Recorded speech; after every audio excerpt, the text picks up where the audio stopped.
Hello, welcome to the Poetic Evening Poetry Oh, Reading with Friends, the hi. place where poets meet to share their minds. Welcome, welcome, good morning, good afternoon, good evening. And sorry for, joining in. I just have to take a household of things. Anyways, let's begin the show and let's welcome by inviting, let's begin, the show by inviting Nayma Chamchoun, who is, she has been there on BBC to, show for her work, and she is a bestseller with her books, poetry books. So let's welcome Nayma Chamchoun. Thank you.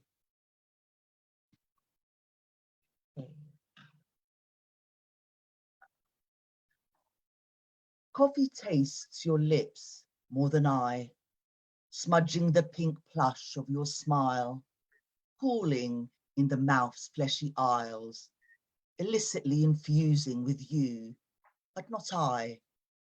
Fancies fruits, find your reply, your fingers linger thoughtfully over the keyboards, delicately, brushing letters. Why not I? Verily, visions of vitality in May bathe in your admiring gaze, radiating in the eye's praise, a mistress to tempt you away. The desert sparrow wakes you as you gently shake off sleep, your attar sewn into the sheets, deaf to the stirring song in you. The wonders of the earth and the sky welcome and celebrate your company, bursting into invigorating symphony, but none hold you dear more than I. Thank you. Beautiful rhyming. If you have another one, you could just present, Nama. Sure. Exposure. Walking in the rain outside is easier to bear than the rain inside. I picture the cannon placed carefully on the table as you jumped fearfully when anyone else would touch it. How you fussed and cleaned it, gazing at the room through a lens, its frayed black strap hanging down. The times I stared into its rigid eye, time packed and captured in HD clarity. How strange that something so small could hold all the moments of enthrall, the places and emotion, the preservation of elation, a second-hand buy. How many cheeses, focused as your eye picks with expertise, the whole story as seen through a photographic recall, the whir of a picture being taken, clicks and stalls, insatiably drinking in the rays, dancing tendrils of light, particles of moon dust carried on light to form sight, like dying galaxies thronging into a black hole, the eye guiding them to a single point. The shutter rolls. The cosmos embraced eternally in imagery, shining, sparkling, gleaming in film's facsimile. The gallery plays the occasions the heart can't forget until collected happiness upsets. The bronzed skin and goofy grins, hiding hurt in the recycle bin. Transient images filtering through vision's memory, where there is no delete, resurfing perpetually. Still, your cannon sits on the table as March showers, waiting for spring scenery to saturate the hours. Thank you. Wow, wow, give it up for Nama. What a wonderful imagery, what a wonderful rendition. A very, impeccable rhyming, I would say. Beautiful, Nama. Thank you. Thanks for coming and thanks for presenting your two beautiful poems. Yeah, yeah. Let's Can I let's move on. Can I say a word regarding that? Okay. Please, sir, go ahead, sir. Yeah. And the poet has rightly remarked that external rain can be faced. Rain external can be faced, but internal rain cannot be. That means the forceful, our desires, our ambitions, our wishes, everything will be in our heart, and we cannot separate ourselves from these problems. But external rain can be faced. And another word she uses that filtering through visions of memory, filtering through the wishes of memory. That means that is a wonderful image. Okay, thank you, very good. Wonderful, sir. Nice observation. Super.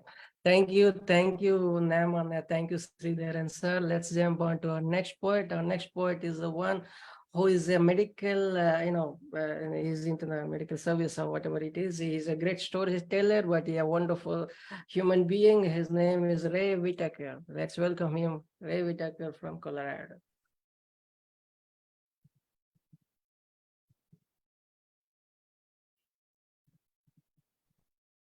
Please, you could turn on your mic, sir. Good morning, everyone. Aside from my little technological glitch just now, but good morning. It's not quite 8 a.m. here. I'm still working on having my morning beverage, and I really appreciate being a part of the group here. Thank you very much. I would like to read two pieces today as soon as I got one of them going here, and I gotta get the other one up. Okay, all right. First one is called Simians. What will I become waits in me like an ape, moving hand in hand through the tree limbs, shaking the flitting leaves with movement as if a wind blows strong. What I may become is different from that, like an orangutan, all orange and hairy and with an expressive face, having arms too long for a nicely tailored shirt. Thinking sometimes what I have become is expressing like a howler monkey, white-faced, with a screech that sounds off the trunks of trees in the jungle as their leaves absorb the rain. What I have seen with closed eyes is yet to be. Where in the river is there a rock to hold on to? The eye of Horus stares at me, its magical power inherent, daring me to use my opposable thumb. Thank you. And I have a sarcastic poem for my last one today. And it's called The Emir of Apples. I am the emir of all apples, having orchards being the envy of all others, showing but little concern for their opinions. My apples are robust. As any grown in a fertile Iowa glacier soil, I seek not agreement or supposition for the supine masses, although I expect too, their bowing to my work. I am the emir of apples, eating them with impunity, aware of the analogy of the Garden of Eden and ignoring the chances of a forbidden fruit, believed by many in lands far away. I am the apple emir, flying in my MiG-29 fighter jet high above the world, and just for fun, just for amusement, launching a rocket. Disregarding, disinterested, detached from the struggles of the ground below, ignoring those nations that may be in bitter combat, knowing all the while I could offer a solution to put the world at better ease. However, having no concern but for my golden, delicious fruit that are laid out on my platter in the palace. I am the emir of apples. While eating the red, delicious fruit, a drip of my saliva runs down my chin, while stifling the freedom of my subjects to speak freely and live their lives fully, coercing their religions in pursuit of earthly happiness. I am the emir of all apples, the flag flying above the palace walls, dull in the windless darkness, even with the lights on it, proclaiming 24/7 the ownership of all things. I do not mind all of the humanity outside crying for an elusive peace. Thank you. Wow. Unmute yourself, my dear friends. Unmute your feet to express your comments or reaction or whatever. I really like the poem with apples. Oh, it's great. And I like his rendition, the way that he pronounced it, and he played it. It was like, I am the mirror of apples. It was very fantastic. I really like the way he recited it. And it was very, he transmitted his idea very easily because he had a good rendition, a good expression. Wonderful, wonderful. It's great, Ray. Thank you very much. I woke up in a really sarcastic mood that morning that I wrote that. That came with a song in my head, and I hadn't even finished the first cup of coffee before that one rolled out. So thank you all for listening. I appreciate it. Okay, let's jump on to our next poet. Thank you, Ray. Thank you, Bogdana. Thank you, and thank you. That's really no words to speak, That's a wonderful gesticulation of your words. And let's jump on to our next poet who is joining our open mic first time. Let's welcome Hirem Lewis. Hirem Lewis, whatever it is. Thank you. Yeah, The pronunciation, I beg your pardon, Yeah, but yes, you could introduce yourself. Sure, no worries. Thank you, Prasanna. I see we have two Prasannas on the gathering. Yeah. Thank you to Prasanna Kumara, especially for organizing this terrific gathering. I think it is the first time I've had the pleasure and honor of joining you folks. So I would like to read a couple of poems. This first one I wrote as a result of being lucky enough to attend a writer's visit a writer's cottage in Ireland.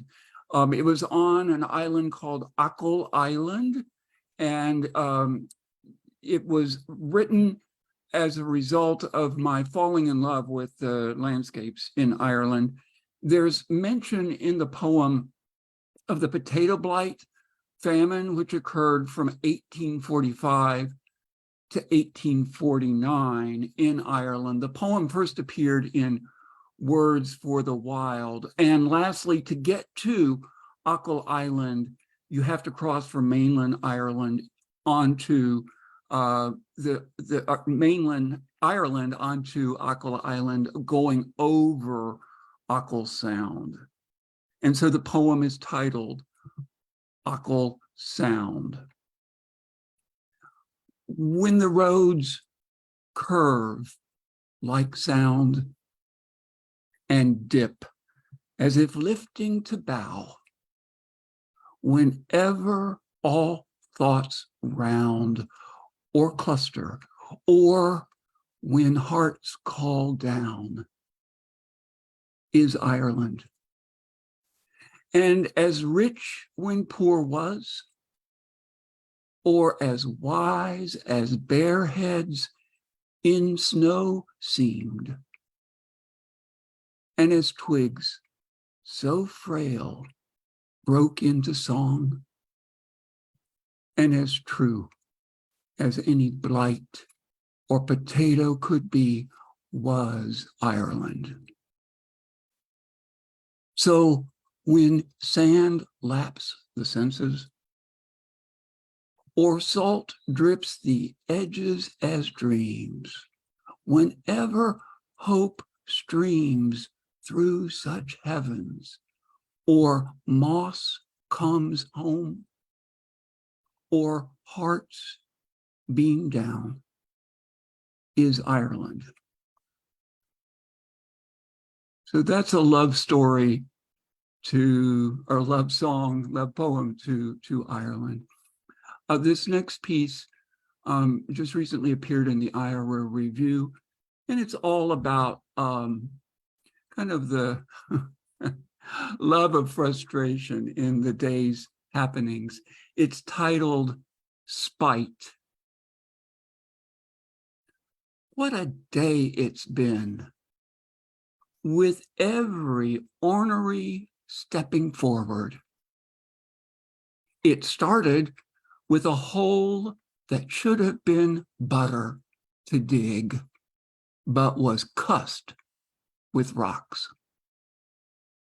Next came some green, oily smoke rolling through with alarm from somewhere close by.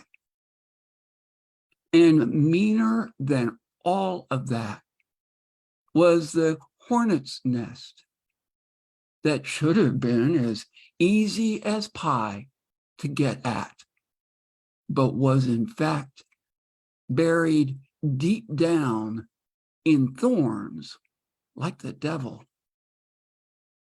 What might otherwise have been plain and simple became whipped up and shouting with no clear cause at all, except, of course, for the world's ongoing need to connive.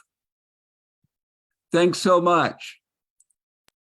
Wow, Hirem, what a wonderful way of presentation. Wonderful, really. I mean, I like the way you recited. A beautiful imagery that went into, so beautiful. And please do come every week, at 7 p.m. Indian Standard Time, maybe 2:30 for you. So Thank you. it would be exciting to have you on our platform. So thank you, Hirem. And let us jump on to our next poet. Our next poet is our mainstay of Fertile Brains. Maybe I could say he's an engineer. He is ever, active. I mean, so lively. I mean, I could just take the energy from his beard. Maybe I could say Rick Spisak. Thank you so very much. It's my great honor to be here with you all. In America and hopefully in the world, we celebrated an Earth Day. I have a light piece on that topic. And then I have one more also, hopefully to make you think and laugh. As a writer, that is my goal, to help you think and laugh. So this first time, I want you to picture yourselves. You're in a flying saucer floating over the Earth, and there's a grown-up alien and his little nephew, and they're talking about the planet below. And this is called a sudden unscheduled disassembly. It was a term so felicitous that was used to describe the explosion of a rocket recently, a sudden unscheduled disassembly. So here we are, we're in a UFO floating over the planet Earth, and you hear this conversation. What happened to that planet there, Uncle dear? It experienced sudden, unexpected disassembly. Now that planet is just a memory. Was it hurt by a comet? No, my lad, it was destroyed by what was on it. Was it a sudden outbreak of disease? No, they had all they needed. No, my boy, it was all about greed. Did the water boil away? No, little one, was the polluter's hand that they would not stay. Did the air turn all of a sudden volcanic? No, my boy, but the mob ruled and kept the foolish in a panic. Did meteors fall from the sky? No, 'tis a sorrier tale, says I. They drowned in a sea of guns. They never knew what they had done. Did no one warn them what was said? Never enough, boy. They must have had it in their heads there was some planet B, that they would just go and hie away, you see. Now it's just a stinking ruin. Uncle, is it true what they say about that ancient race, the humans? Sure, and 'tis sad, my son. There's nothing doing with that sad sack race. When you say, Uncle, is there some grace? You're kinder than that. Well, here's what I say. Take care of your planet, and happy Earth Day. That was quite this other remarkable. one- So sweet. It's so sweet. Thank you. And This it's next funny one, and also you know, it's a powerful message. thank you so much. You know, tourist areas, tourist towns, tourist islands, they all have these crazy parts of them. You know, you hear strange stories about them. This is a little story about Florida, which many of you know has got its share of strange. This is called Five Fragrant Florida Fables. A man carves a trailer park from a single palm tree. Billy Harkness had a passion, and though he admitted it was dreadfully and woefully out of fashion, he'd spent a dozen years or more carving from a single palm tree's softwood core a miniature trailer park for all to see, with their little picket fences, chaste lounges, and color TVs. He had to carve under a microscope late at night and all the day. He never listened to the voices who murmured, "Nay." He carved his people fat and thin. He even put the little dogs and kitties in, their little lawns, their tiny trees, even a few with scraped up knees, their sprinklers, their security gates, and one stacked high with old fruit crates, their sunburned noses, sunglasses too, wearing sandals, flip-flops, and some driving golf carts right on through. Part 2. A man collects samples of all the party drugs used in the 1960s and 70s. He collected reds. He collected ludes. He collected all the ones that people used. He got the acid. He got the speed. He even found the ones that made you bleed. He found the oval ones, the round ones, and even a few that created neural novas. He selected pink ones, blue and greenies, even ones that looked vaguely obscene. Paper acid, window pane, ones that helped you cope with rain. Jellied ones to help you dream, ones to cure you off nicotine, some to chew, some to swallow, some you'd better be off if they were hollow, shiny black ones to keep you up, some after which you should never drive a truck, ones to chill you out, ones you've taken which won't walk steady, just loll and pitch, so best get ready. His drug menagerie, this great collection, and besides, he made some great connections. Part 3. A man who trained a clutch of baby alligators to play Anagata Davida on the bells. Fresh from their eggs, these baby gators were introduced to tinkly bells hung from taters. They take their cue from bits of food dangled there beneath their snood, sometimes fish, sometimes froggies. After these, at last, it seems they were rendered groggy. They just responded to iron butterfly. I don't understand it, just watch them fly. They jump up on their tiny high feet. They ring their bells, God knows why. Anagata Davida seems to stir a little something down there in their middle. If they could only play the fiddle. Watch these little creatures leap and snap. They learned Anagata Davida before their nap. From the organ sound, they use their feet on an M&E organ, and it's all complete. Part 4. Marching kittens on parade. She lined them up one summer day, tail to nose, expecting them, even urging them to wander and play. This clutch of kittens liked to march, their movements circumscribed like they were dipped in starch. One by one they paraded on by. They're expected at Macy's Parade in July, or maybe Thanksgiving, I'm up in the air. But if they climbed on those balloons, they'd need some stairs. And then, when they're shooting round, tooting in the sky, in a blink of an eye on a zooming balloon, it's in the final clause exactly why. And finally, this last section, a man marries each one of a family's 7 daughters sequentially in age. He met Melissa. It was May. He proposed marriage that very day. It wasn't long before he met June, and oh by gosh, in his heart, he found more room. He told Melissa when he met June, Melissa's older sister, who could always be counted to ferry a merry tune. And now, in his heart, he found room for June. This upset Melissa. She was not gay. This was her cousin who could never even seem to stay. So Melissa dismissed this loving guy, just asked lovely June what she's about it. She knows why, and there's no doubt it. No sooner had he changed his nest, he met another of the sisters by the name of Bess. He wooed her, he sought her, and my goodness, adopted her deep in his heart. Or so, just for a while, that's what he thought. He decided, unrequited, that she was the best of all the daughters in the family's nest. June came through the front door, but didn't dally. That's exactly when he met the elder sister, Sally. Sally came in arm with little June. She decided to move into the upstairs room. No sooner had she loaded in than she and Bobby came within. My friend, Sally stood in June's wedding party, yet someday, surprisingly soon, she laid down with Bobby. A familiar tune for this well-groomed fellow. June was okay with her sister staying, despite knowing she was regularly with her husband Ling. But the last straw was broke with little sister Carla, who traveled wide by barge and boat. She traveled, fa-la-la, also by bus and electric car. So when youngest sister Monique joined the fun, that was it. Oh, June was done. She could never with her sister party atop her husband. She was far too haughty. These 6 sisters all found Bobby a people pleaser, although perhaps a little naughty, and him the youngest geezer. Wow. Rick, my goodness, it's breathless. What you man.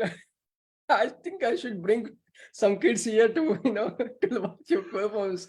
Swashbuckler, science fiction, everything that. Thank you, my friends. My goodness. How do you perform? He had everything in that, I'll tell you. That was a good one. I hadn't thought about Iron Butterfly and Inagata DeVita in years, and I just really appreciate the reference. Yeah, That was it brought back high school memories to me. I mean, the way that you. Thank you, Rick. This is such a performance, remarkable, I would say. Let us jump on to our next poet. Our next poet is the one who writes in Hindustani, and he served in the Indian Army, and he says, retired in a lieutenant colonel. His name is Gopal Pudhani. Let's welcome him. Sir, turn on your mic.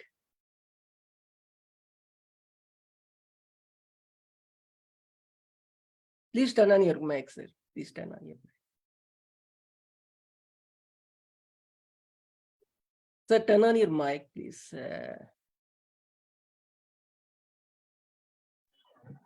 Yes. Am I audible now, sir? Yes, yes. Perfect. Thank you. Thank you. Thank you for guiding. In fact, today, I start with the Punjabi poem. Punjabi और उर्दू में इश्क को, मोहब्बत को, प्यार को 2 type में बांटा गया है। एक होता है इश्क हकीकी, जो किसी इंसान को भगवान से प्यार हो जाता है, उसके खुदा से प्यार हो जाता है, उसके अल्लाह से प्यार हो जाता है, तो उसको बोलते हैं इश्क हकीकी। और एक होता है इश्क मुश्की। मुश्की वो है जो इंसान को या मर्द को औरत के साथ हो जाता है, या इंसान को इंसान के साथ हो जाता है, या जानवर के साथ हो जाता है, जो भी है। मैं आपको एक सूफियाना कलाम पंजाबी में बताना चाहता हूँ।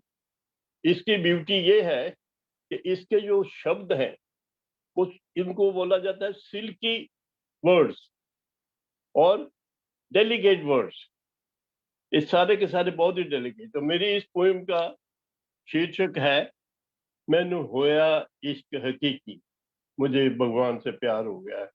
वो एक फीलिंग, वो एक छोटा सा एक पल भर की एक फीलिंग कि मैं भगवान के इतना क्लोज हो गया हूँ। जैसे हमारे पीर फकीर पैगंबर वो हुए हैं, वैसे ही वो फीलिंग आती है। उनके एक एक जुमले में, उनके एक एक वर्स में, एक एक शेर में वो भगवान की मूर्त नजर आती है। आपको मैं हाथ जोड़ के प्रमाण करता हूँ कि अगर आप ध्यान दें और अगर आपको ये पंजाबी भी आती है तो ये शब्द आपको बिल्कुल ही बहुत प्यारे लगेंगे, ब्यूटीफुल लगेंगे। पेश करता हूँ कि मैनू होया इश्क हकीकी, टोटे टोटे कमली मेरी, मैं एक एक सीतर सीती। कमली मैं अपनी जिंदगी को बोलता हूँ। मेरी जिंदगी टुकड़े टुकड़े टुकड़े टुकड़े हजारों टुकड़े में बन चुकी थी, और उसको मैंने इकट्ठा किया है, उनको ऐसे पिरोया है जैसे कि धागों से एक कपड़ा बन जाता है। एक एक धागा दूसरे से मिलके गांठ बना के या कैसे भी मिलके उसको कपड़ा बना देता है। वैसे ही ये फीलिंग है भगवान के साथ मिलने की। तो मैनू होया इश्क हकीकी, टोटे टोटे कंबले मेरी, मैं एक एक सीतर सीती। मैं लास्ट टाइम जब ये पोइम पढ़ रहा था तो पोइम पढ़ने के बाद हमारे जो एक बहुत रिस्पेक्टेड हैं अजीत सिंह दाग पोइट हुए हैं पंजाबी के, बहुत ही मशहूर रहे हैं, उन्होंने बोला कि you have given a new word to the Punjabi poetry. सीतर एक ऐसा वर्ड है सर, सीतर का मतलब है एक धागे से दूसरे धागे को मिलाना, जोड़ देना, उसको बोलते हैं सीतर। ये पहले कहते हैं कभी यूज नहीं हुआ था। तो मैं उनको बहुत ही आभारी हूँ जो उन्होंने इसको पहचाना कि मैनू होया इश्क हकीकी, टोटे टोटे कंबली मेरी, मैं एक एक सीतर सीती। तो मेरी कंबली दाग हजारा, इस जिंदगी में बहुत ही दाग लगे हैं। कुछ मेरे जो मैंने लगाए अपने आप गलती से, और कुछ दित्ते यारा, कुछ दोस्तों के, रिश्तेदारों के, उनकी भी मेहरबानी हुई और मेरी जिंदगी में ऐसे टुकड़े हो गए। मैं अनजाना डिगदा भजदा, खुबिया विच पलीती। मैं बिल्कुल गंद में, गारे में, दुख में खूब चुका हूं, मतलब बिछ चुका हूं। मैनू होया इश्क हकीकी कि एक एक दाग में मलमल धोया। जितने भी दाग लगे थे, एक एक दाग में मलमल धोया, एक एक हंजू में कल्ला रोया। किसी ने मेरा साथ नहीं दिया। सबना दे कुंडे खड़काए, सबके दरवाजे को नॉक किया। सबना दे कुंडे खड़काए, मेरी मदद किसे ना की थी। मैनू होया इश्क हकीकी। फिर उसका क्या फायदा हुआ कि असली रमज मैनू समझ जद आई। असली रमज मतलब राज, असली रमज मैनू समझ जद आई। आज मैं अपनी कीमत पाई, मेरे अपने आप की वैल्यू का पता लग गया भगवान के साथ जब मेरा वो हुआ। तो मेरा महरम मेरे अंदर, ना मंदिर ना मसीती, ना मस्जिद में मिलता है ना मंदिरों में मिलता है, वो तो अंदर से ही मिलता है, अंदर से आया है। मैनू होया इश्क हकीकी। ये एक छोटा सा गीत था, काश मेरा गला अच्छा होता, मैं गा सकता। और एक अगर आप इजाजत दें तो आपको मैं ऐसी ही एक छोटी सी गजल उर्दू की सुनाना चाहता हूँ, बहुत छोटी। लिखा है कि आंख बंद करके देखा तो खुदा नजर आया। जब मैंने आंखें बंद करी तो खुदा नजर आया। आज लौट के फिर मैं अपने घर आया। मैं जहां का बिलोंग करता हूँ वहां पहुंच गया हूँ। जिसके समझे कि मंजिल पा गए हम, जिसे समझे कि मंजिल पा गए हम, वो तो एक मोड़ था बीच डगर आया। आंख बंद करके देखा तो खुदा नजर आया। जिंदगी तेरे बगैर भी हम काटते थे। ये गजल जो होती है उसका हर एक शेर एक नज्म होता है, हर शेर इंडिपेंडेंट होता है, आजाद होता है, लेकिन एक बंदिश में, ये बंदिश के अंदर ही बोल रहा हूँ। ये जिंदगी तेरे बगैर भी हम काट लेते, दरअसल जीने का सलीका ना नजर आया। हमें जीने का तरीका नहीं आया। तो हम तो इंसानों की बस्ती में खोजते रहे, हम इंसानों की बस्ती में खोजते रहे, हमें इंसान ना एक भी नजर आया। यह है किस्मत। वो तो महकता था जहां हम सजदा कर रहे। महकता बोलते हैं शराब खाने को। वो तो महकता था जहां हम सजदा कर रहे। सजदा मतलब भगवान की प्रार्थना करना, मथा टेकना, झुकना। हमें तो वो भी खुदा का घर नजर आया। हमें तो वो भी खुदा का घर नजर आया। महकता भी खुदा है, क्योंकि हर जगह खुदा, मेरे अंदर मेरे बाहर। और मुझे तभी पता लगा जब भगवान की तरफ मेरा ध्यान गया। धन्यवाद। Wow. Ishq Hakiki. Ishq हकीक Hakiki is what we need to imbibe ourselves. Yes, thank you, sir. That was, my dear friends, that was presented in Punjabi, Urdu, and that was in Ghazal, presented in Hindi by Gopal Pudhani, sir. So give it up for Gopal Pudhani for his presentation. For those who didn't understand, it was about faith, it was about God, it was about love. So that is it. Thank you, Gopal sir. Thanks for coming and thanks for your inspiration. Thank you And प्रसन्न जी। thank you, sir. Thank you. I see a new face here, and but yes, despite messaging, I think I couldn't. She's not, So Redmi Note 8 Pro. Redmi Note 8 Pro is someone who's joined first time. Maybe she is Gargi Mishra. So welcome, please introduce yourself. You could just really, welcome first. Yeah, namaste, and a cheerful greeting to all the friends in this platform. I'm Gargi Mishra.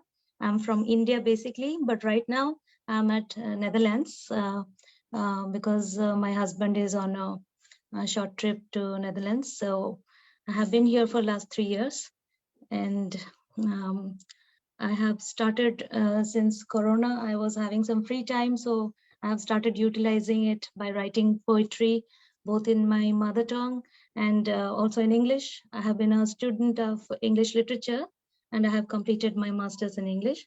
So I just tried my hands. Hope my poem appeals to you people. So here it goes. Yeah. Today is Akshay Tritiya.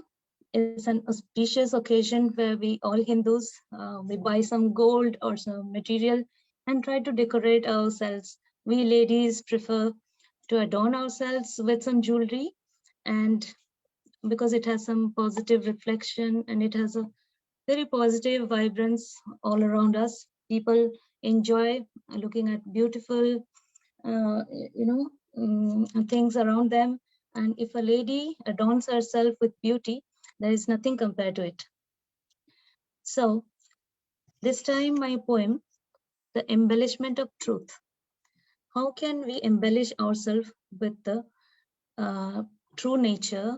And that will be the purest embellishment for us. And we can decorate ourselves with the inner beauty, and the glow will automatically reflect on our face. So the embellishment of truth. Strip off your materialistic possessions. Strip off your materialistic possessions. They just boost your self-esteem and your ego. They just boost your ego and self-esteem. I'm sorry. Adorn yourself with truth, love, and compassion. They give your personality a golden gleam. You might have a library at home with books suggesting spiritual, philosophical, filled with depth, filled with wisdom. But your sickness doesn't heal up following someone else's prescription. For insight cannot be acquired by others' self-awareness. It cannot be acquired by someone else's learned lesson. Does your relation rest on some bookish idea? Or you sometimes read, sometimes realize, ponder, and sometimes question. Life is a constant flux. The slower you go, the more you perceive. It's all going to end soon. All that matters is how much you live. Listen to the quietness when you are alone. Ask yourself, does your presence pinches and hurts, leaving someone miserable and dry? Does your presence pinches and hurts, leaving someone miserable and dry? Or someone laughs when you laugh? When you cry, someone may die. Wake up, inhale positivity, exhale your ego. Past is obsolete, so forget it and just let it go. Peace, gratitude, kindness, and love are so powerful to awaken your soul and be in a free flow. So embrace happiness. Universe will bounce it back to you. For fish doesn't have to go to the pond, and pond is the open secret, inevitable, mystifying, yet true. Excellent, ma'am. Excellent. Listen to the quietness. So this is my poem about embellishment. Right. Thank you for giving and learn a lot from the seasoned poets. Thank you so much, Prasanna sir. I've heard a lot about you. Thank you so much. Thank you, man. Thank Listen to the quietness. That's a wonderful line. And yes, that's a very profound and very thoughtful poem, I would say. Okay, thank you, ma'am. Thanks for me coming, and please do come, every week on Sundays. Let's jump on to our muse, who is silent and he is sing. Yes, so humble, so beautiful soul. I would like to call upon Setaluri Padmavati, ma'am. So, yeah. Good evening, everyone. Good evening, ma'am. Yeah, I would like to recite my poem. The title of the poem is Warm Wings. I was nervous and meek once. I didn't know to swim the vast ocean. She labeled me as a strong creature. Holding my hands, she showed me the way that is thorny but a magical one. I learned to be wise, enthusiastic, and brave. I always live in a dreamland, not on the real land. She paved a path to reach my goals. She held my hand and patted me ever. My imagination has no bounds. I attained whatever I wanted. No more grief and no more regrets. She taught me how to use my wings. I'm on the road of triumph today because I'm under her mighty wings. It's true, I am protected under her wings. She's the reason for my breath and growth. Yeah, I'm blessed to have mom's blessings, which are precious than anything in the globe. Thank you. Road of Triumph. Yes, ma'am.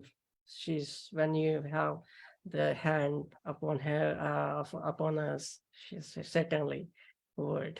Thank you, ma'am. I like the way you recite, the smooth and so subtle, sweet voice. I think I would. Thank So you. beautiful, so beautiful. And that Thank you was so much. nice. Yeah. Beautiful tribute to mother again and again. Thank you, ma'am. Thank you for coming. Thank you for showing respect to this platform. And please do come and please, encourage Thanks other a lot. voices, Thanks ma'am. a lot, Prasanna. Thank you, ma'am. Thank you. And let's jump on to our next poet. We have got a line of poets, so stay on and you just have to be little patient. So before calling our next poets, please share your social network handles or whatever your bookshare links or whatever you feel like, sharing upon, and so that, other people, other poets could share, reach out. So you could just, share it in the chat box and you could share open mic details, books, etc. So let's welcome our next poet, who is regular to our platform, and she's consistent and she's like a mainstay, like Richard and Lantern. So Gargi Shah is her name. So welcome, Gargi Shah.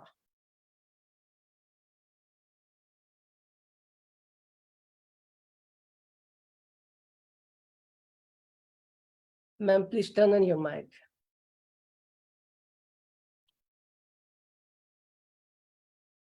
Gargi, please turn on your mic. Good evening, sir. Actually, you're breaking. The Please voice was breaking up, sir. Am I audible now? Yes, please go ahead. Am I audible? Yes, please go ahead. Hello, am I audible, sir? Yes, ma'am, please go ahead. Thank you, Please sir, go ahead. for inviting me. Here goes my poem. Imagine. Imagine you're the pilot of an international flight. You're in the heights of the sky, just above the Atlantic Ocean. And at that spur, something cold, slender, long slithers your back. And you gradually turn back to see a snake, king cobra coiled, sitting next to you, glaring at you, just near your feet. What would you do? A prison of horror. Where would you run? You are controlling million lives. All hell would stand at their ends. But how, where, when would you escape? You would feel like the devil in the deep blue sea. Death is perhaps waiting to greet you. At that spur, emergency landing, with safety of the passengers might help. Try to retain your calm. Just land safely. And success is all yours. You can happily rejoice life, reminiscing a remarkable incident in your lifetime. Thank you. Beautiful, ma'am. Beautiful. Very message interlaced, and very energetic. I would say very energetic. Thank you, ma'am. Thank you. Thanks for coming. Yeah, please. Yeah, let us jump on to our next poet. Our next poet is the one who rocked the pot. Maybe he celebrated a wonderful poetry festival, Thank you, sir. Rock Pot International. So let's welcome Bob Whelan. Thank you. Yeah, it really was a great festival. We've met everybody online like we're doing today, and then we meet each other. So it's the only thing that's going to make the world better. So at any rate, I have two a bit sobering. We'll start with a sonnet called Bylines, and by is spelt B-Y-E. At the end of all these words, I place my name. As if it really matters, I am known. Should my ego seek the glittering of fame? Should a farmer sign the seeds that he has sown? Do leaves fall bearing signatures of trees? Might a snake profess to own the skin it shed? May the eye own every image that it sees? Is the body named long after it is dead? Must identity attach to what I say? Should my offspring recognize I've walked this earth? Is this need embedded in my DNA as the sin of pride imprinted at my birth? In the end, it seems these questions are absurd. A name is just another dust of words. So thank you. And perhaps some of you, I know those of us who are chronologically accentuated, may be feeling a little close to the sudden stop at the end and have our health problems. So mine goes up and down. I'm in very good shape now, but there are times when I haven't been. And this is from one of those times. It's called Right in the Face of Death. Right in the face of death. Scream the words so they can be made flesh and live among us. Find God. Find the God that is not there and the God that is. Do not descend downward into darkness on outstretched wings, but soar with the blackbird to join the necessary angels. Fight the good fight with the sword of no sword. Fall down for the last time, but still get up. Carry water to hell, or better yet, find water in hell, cold, clear, quenching all thirst with truth, thirst for truth. Right in the face of death, connect all the letters into a spell that mends hearts, or at least extends their beats long enough to open them up by opening minds to the awareness of compassion, the certain necessity of doing with feeling, right in the face of death, but not just with words. Dance the words, sing the words, carve the words, act the words, do the words, be the words. Write in the face of death a different ending to another story. Write the best ending to your story. Help an old man stand up. Teach a child something worthwhile. Bandage a wound. Feed some hunger. Listen to someone sad. Listen to someone happy. Listen to anyone. Listen to this poem. And when you hear it, or read it for the first time or the 100th time, or even if you've never heard it at all, stop, look up, look around, see your world, find something that needs to be done and do it right in the face of death now. Thank you. Oh my God. Give it up for Bob. Oh my God, death. Death is something is so sweet. Sometimes it is said that is it is always often said that is living is more difficult than that. That's something like, everyday living, every day you get experience to that. Well, And that is something. well, you know what the leading cause of death is? You know? Being born. Exactly, that is what that is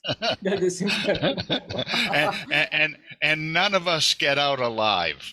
So thanks for listening. I really appreciate it. This is really, it's such a profound poem, and this reminds me of one poet who could metaphorically put it as I just once she presented. So let me call upon. Thank you, Bob. Thank you for presenting. Thank you for natching out your beautiful poem, and thanks for your rock poetry festival. Wish we would all make it to your festival, but there's sometime we couldn't happen. But that's let's call upon our Dr. Janatha Ramanathan, ma'am. Dr. Janatha Ramanathan.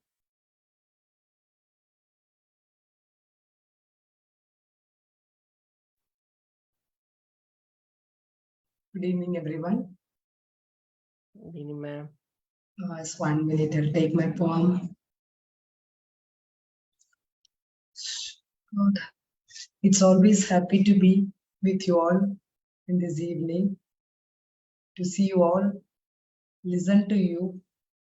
Something the positive vibes I get from this platform. That's the thing that makes me come again and again to be with fertile brains and the great souls. Thank you, Prasanna, for inviting me. And let me go to my poem, Heart Cells. The thwarting moments of relationship dwell into the inner corner of the mind.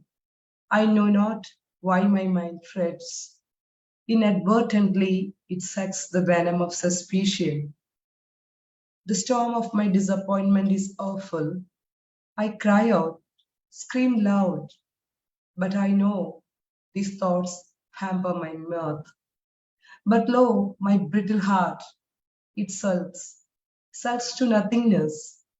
Is this momentary or human lamentations I brood over? Why should I stress? For that never satiates my paining heart. I love, live, and move on with the ongoing drama of trauma. My pulse delineates, my heart succumbs to the anomalous and indubitable happenings, not to burden with the odd thoughts, but to be with oddities. I desire the fathoming world to shout peace. Let peace prevail everywhere. Thank you. Oh, yet again, yet again. So unmute yourself, my dear friends, unmute yourself. Such a profound presentation that we are getting to listen, and that is something we should appreciate. So thank you, Janatha ma'am. The drama of trauma, yes. Drama of trauma. Sorry? Drama of trauma. Yes, that is it. Drama of trauma. That's very well put. So beautiful, ma'am. Thank you. Thank you. So profound. Let us jump on to our next poet, who I fondly call him as Acharya, and he's no lesser than a monk. He's a monk himself, and that's not undoubtedly. So let's call upon Lantern Carrier, Akam Manatita Hutchinson. Thank you, my brother. The mind flowed radiantly on an emblazoned firmament. My heart was a fire of purest joy. My soul burned with intensity, touching the fountain of eons of knowledge. I sprung out of my nakedness and longing, became a pilgrim in this hallowed field of silence. Smiling and dancing, my inner sun ascended on a chariot of light. My mental cobwebs become disentangled. I left behind the shadows of the night. Love filled my spirit with the magic of its sweetness. My dreams of millennia were now fulfilled. I died to the ego of my own doing as love filled my heart with gratitude supreme. Poem 1. Homage to thy light. I learned resilience and patience from the moth, its ability to endure in dark cocoons, knowing that a miracle would propel it to freedom, into a pageantry of colors and the vastness of space. I carved my heart's loneliness on the red color of clay, painted my despair on the shimmer of dawn, striving to evoke daybreak's blessings, the innate joy of an awakening sunrise. In thoughts of you, my spirit agonizes. I keep waiting for the shooting stars to appear to enhance my heart's solace. You are more precious than the light of the sun, even though it allows Mother Gaia to enjoy its brilliance. Within the constellations, you display the glory of moons and stars. Your pervading benevolence replenishes me, even as you remain anchored in love for this dance you create. Your sweet gaze nourishes the seeds of my hunger. I ache for the wine of rhapsody from thy lustrous lips. My attraction to seasons, however beautiful, are like mere flowers in a garden, alluring, yes, but what about the gardener itself? Roses eventually fade, but your scent is timeless and eternal. The doors to my heart is wide open as I have handed you the keys. Now love's delectable banquet causes rejoicing in my soul. In search of you, I have traveled 1,000,000 journeys to source a love that's ceaseless and enduring, its tenderness and intensity always ready to unfurl its delight. Now that a harmonious oneness has been rekindled, we enter each other's territory like rainbows, horizons, and sunsets, blending as one in perfect ecstasy. At dawn, the song bearers awaken me to thy cute silhouette, glimmering in my vision. I gaze at your affection-flooded smile, kissing my cheeks, your sweet wine drenching my core with passion.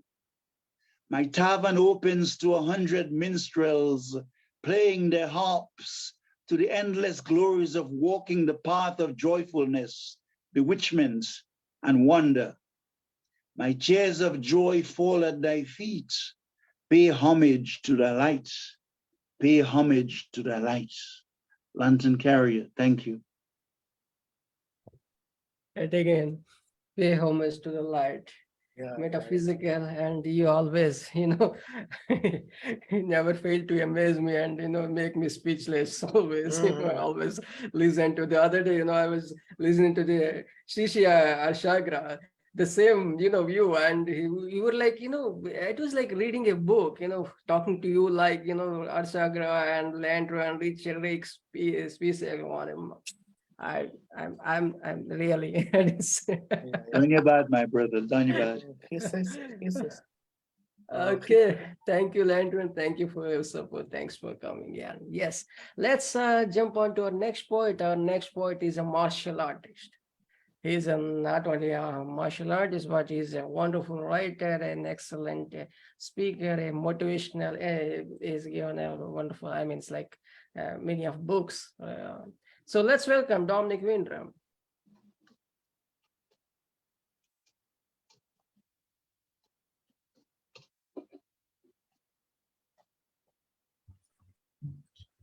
Hello, you hear me? Yes, Dominic, please go Yeah, ahead. good. All right. Yeah.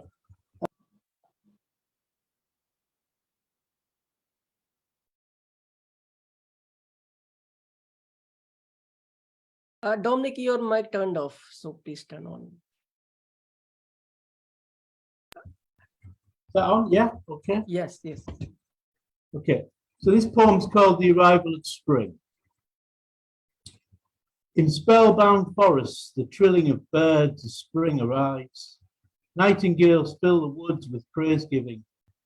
Upon lime green hills and in meadows and valleys, this is the hour of the leveret and the lamb. In small fenced gardens, once bare branches of apple trees clad themselves in flesh pink and milk white blossoms as colour returns. April rain redeems the land and fresh light blesses fields and parks and avenues.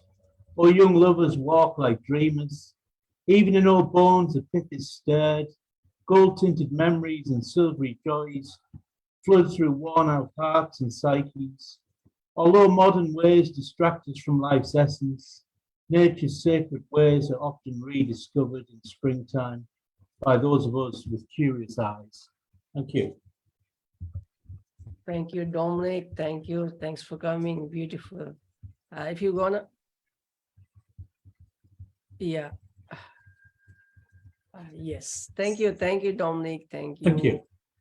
Thank you. Let us jump on to our next poet. Our next poet is Bogdana from Romania. Yes, she's an young poet, but yes, she writes in Romanian and English language as well. She's a short poem writer. Yes, Bogdana.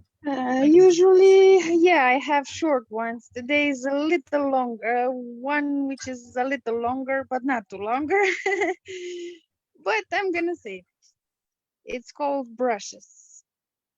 People are like brushes. Some of them are smooth, some of them are harsh. They paint our lives differently. Some of them in bright colors, some of them in dark colors. They can create a beautiful image or a distortionate one. Some of the brushes paint everything, some of them leave our lives unfinished. The brushes are all kinds of sizes. The biggest ones can destroy all the hard work, spreading paint everywhere, but the small ones work at details. That is what people are, brushes in the workshop of man. That was all. Thank you.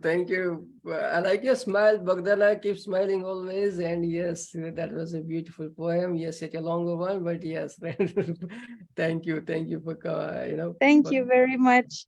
Thank you. Let's welcome our next poet. Now, next poet is he's a Serbian, but yes, she moved on to Canada, and she writes in Serbian language and the English language as well. So let's welcome Tanja Ajtic.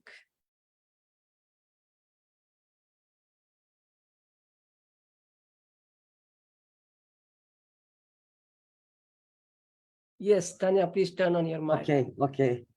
I would like to thank you for opportunity to.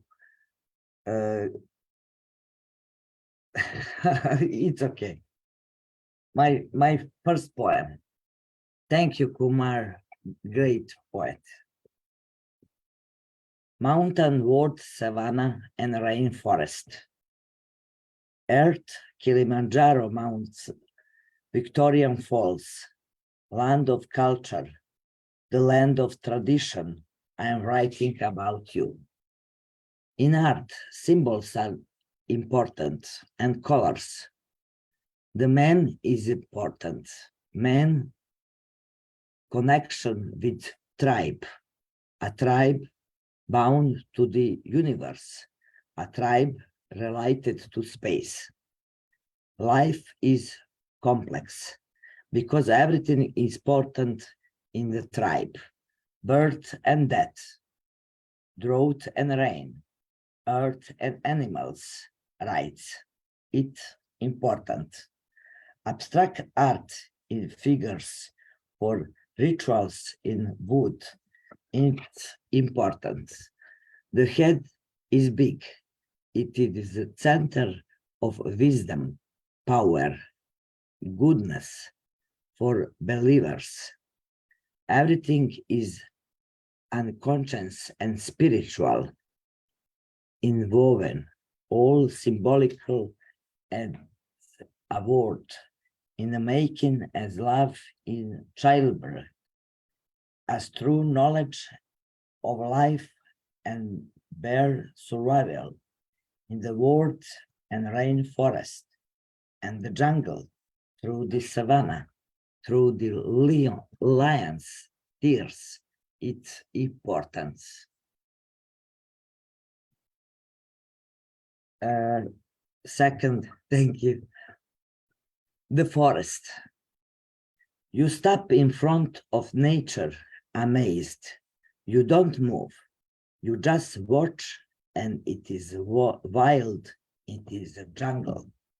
You listen to the sounds unusual, which you hear for the first time.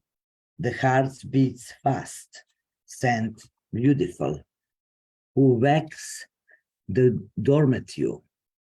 You studying and you don't blink to observe the landscape as well as possible, to feel part of it, untouchable and wild, while the soul, the eternally soul, it is transformed into divine.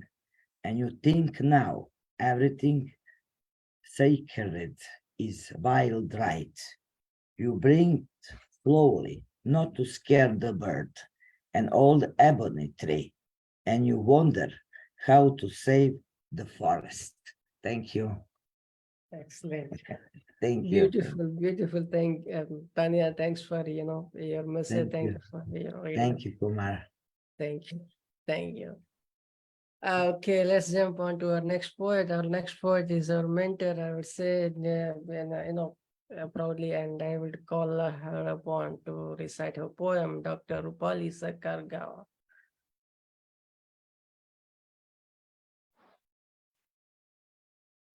Good evening. Can you hear me? Yes, ma'am. Please go ahead. Prasanna, can you hear me? Yes, ma'am. Please go ahead. Please. Okay. Good evening, dear poets and Prasanna. I'm so happy to be here, though I'm here with great difficulty. I got the virus, and I seem to have also, lost some kind of a hearing. It's we've been thinking COVID has gone away, but it's really around. So I think we need to all be very careful, which I haven't been.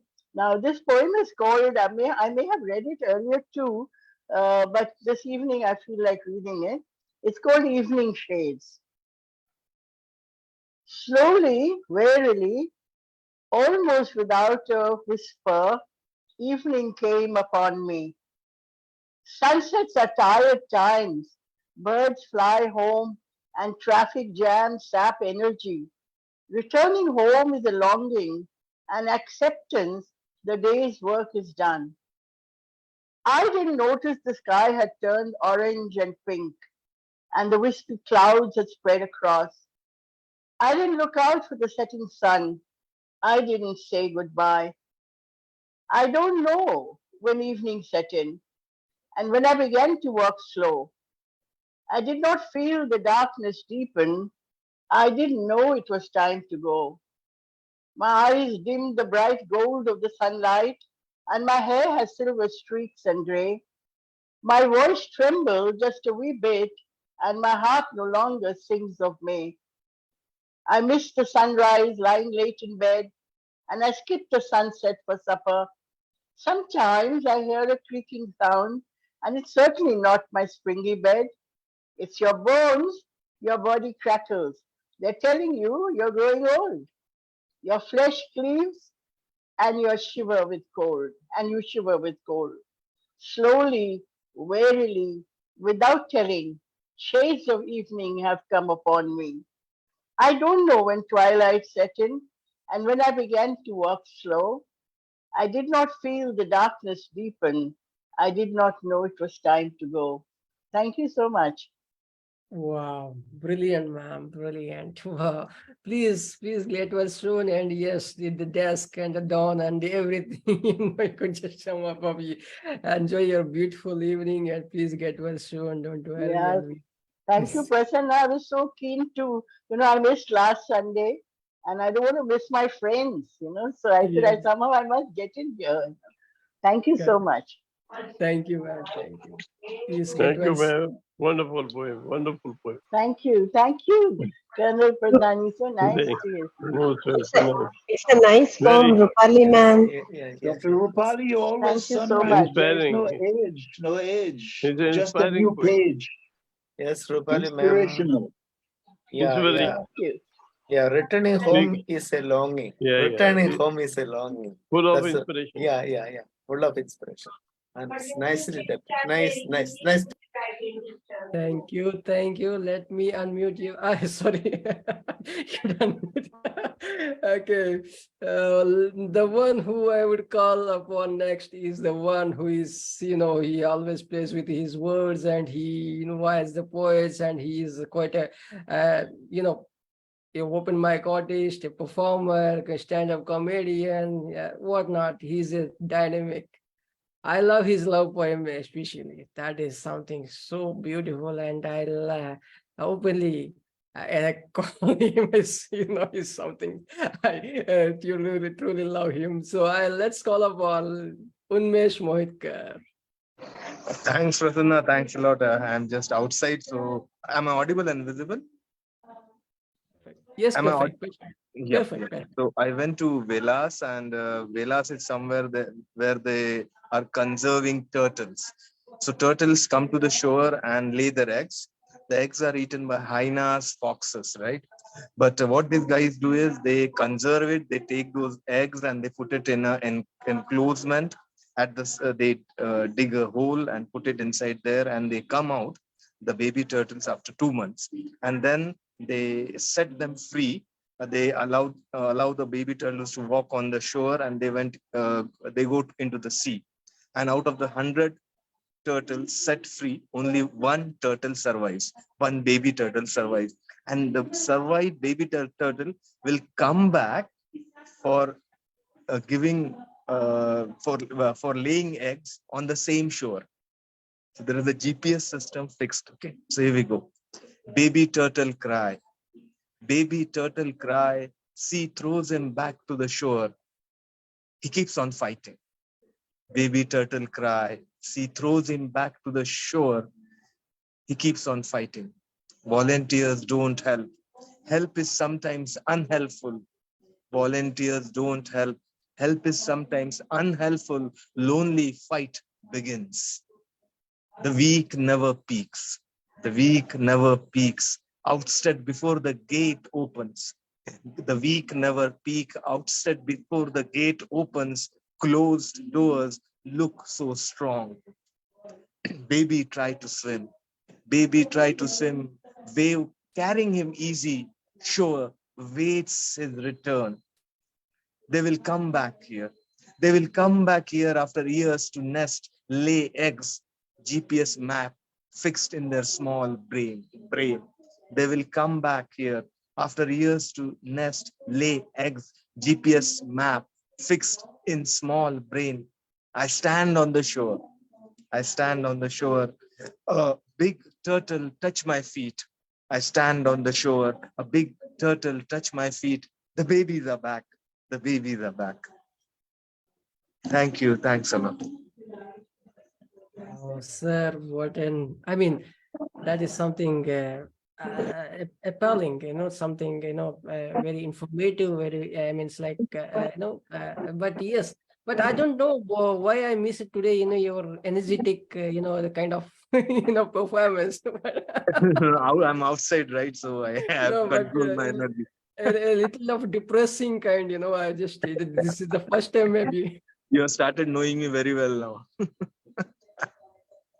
So that is why maybe that is something I'm missing. So, but anyways, that is very much, thoughtful and, Thank you. meditation. Thank you, sir. Thanks for coming up with a beautiful poem. Thank you. So please join his open mics, Unmesh Mohitkar. Let's Unmesh live every Saturday at 9 p.m. Indian Standard Time. So most of you all join.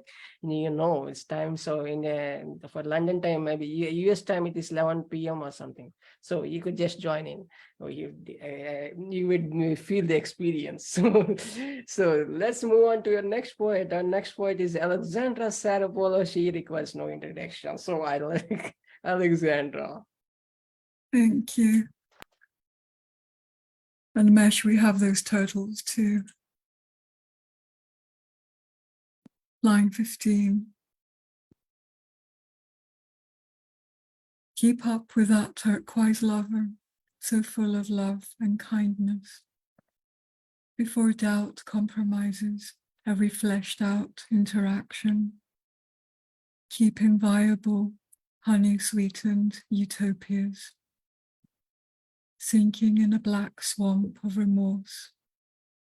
Leeches of greed sucking on lust and shame. Enduring through our biggest mistakes. Emerging into our new biggest improvements.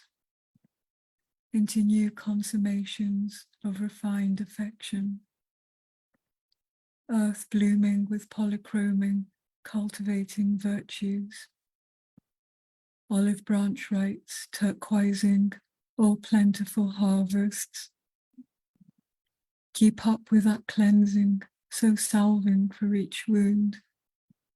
Before pus infests every vital feeling and thought.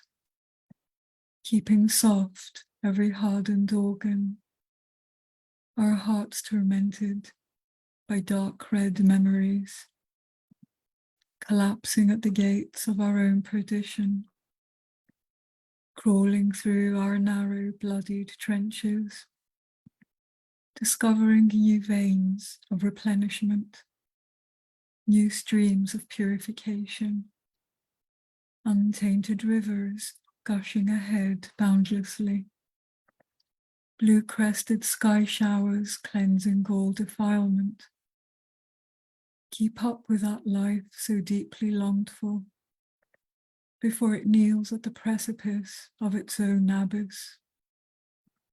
Keeping zoetic every favourable breeze, burning in the eternal chaos of our own unquenchable inferno.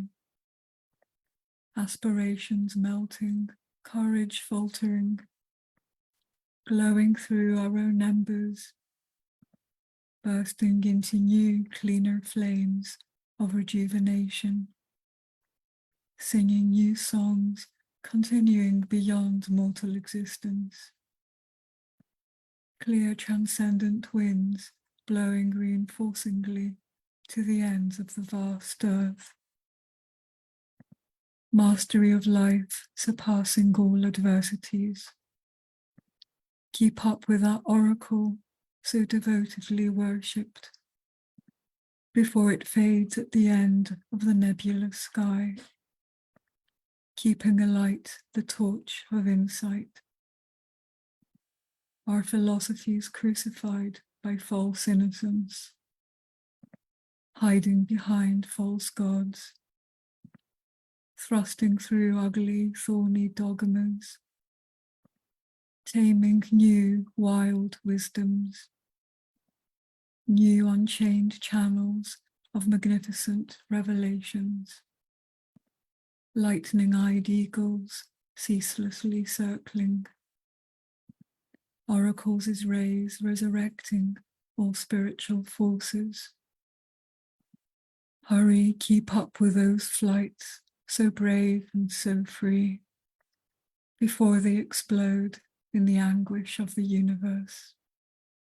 Keeping high the grace of this sky blue sphere. Thank you.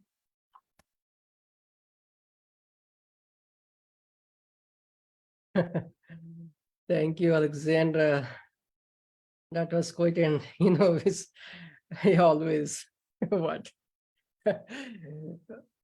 always, it takes a moment for me to, it's like meditation, as I always say, as I get to listen to you and, I'm going through by your graphic imagery and all.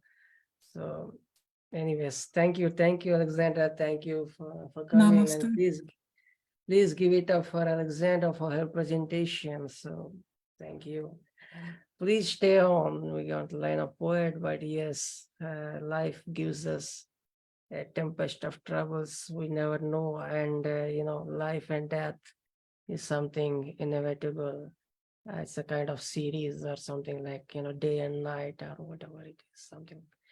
But the one we experience something which is you cannot even you didn't expect that it's like it comes up. Let's welcome Saraswati Poswal.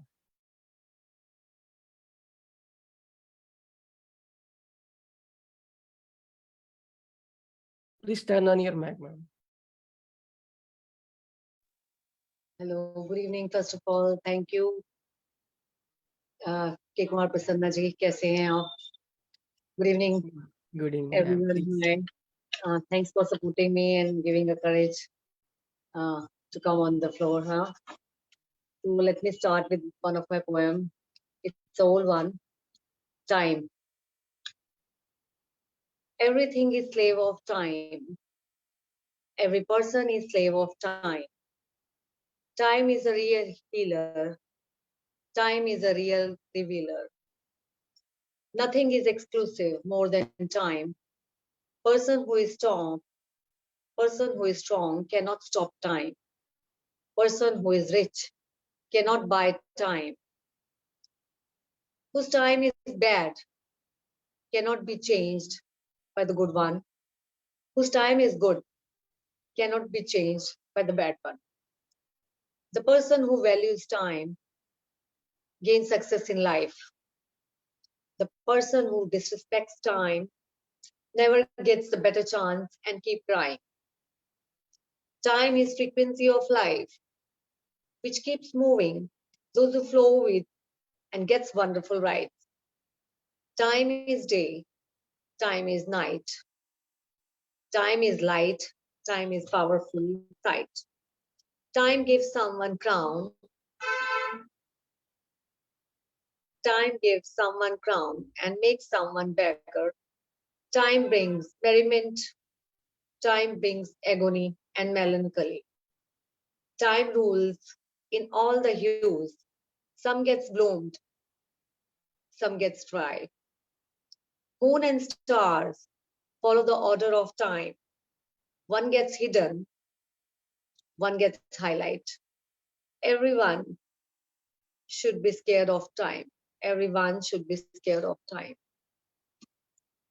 Hope you like my poem. Thank you.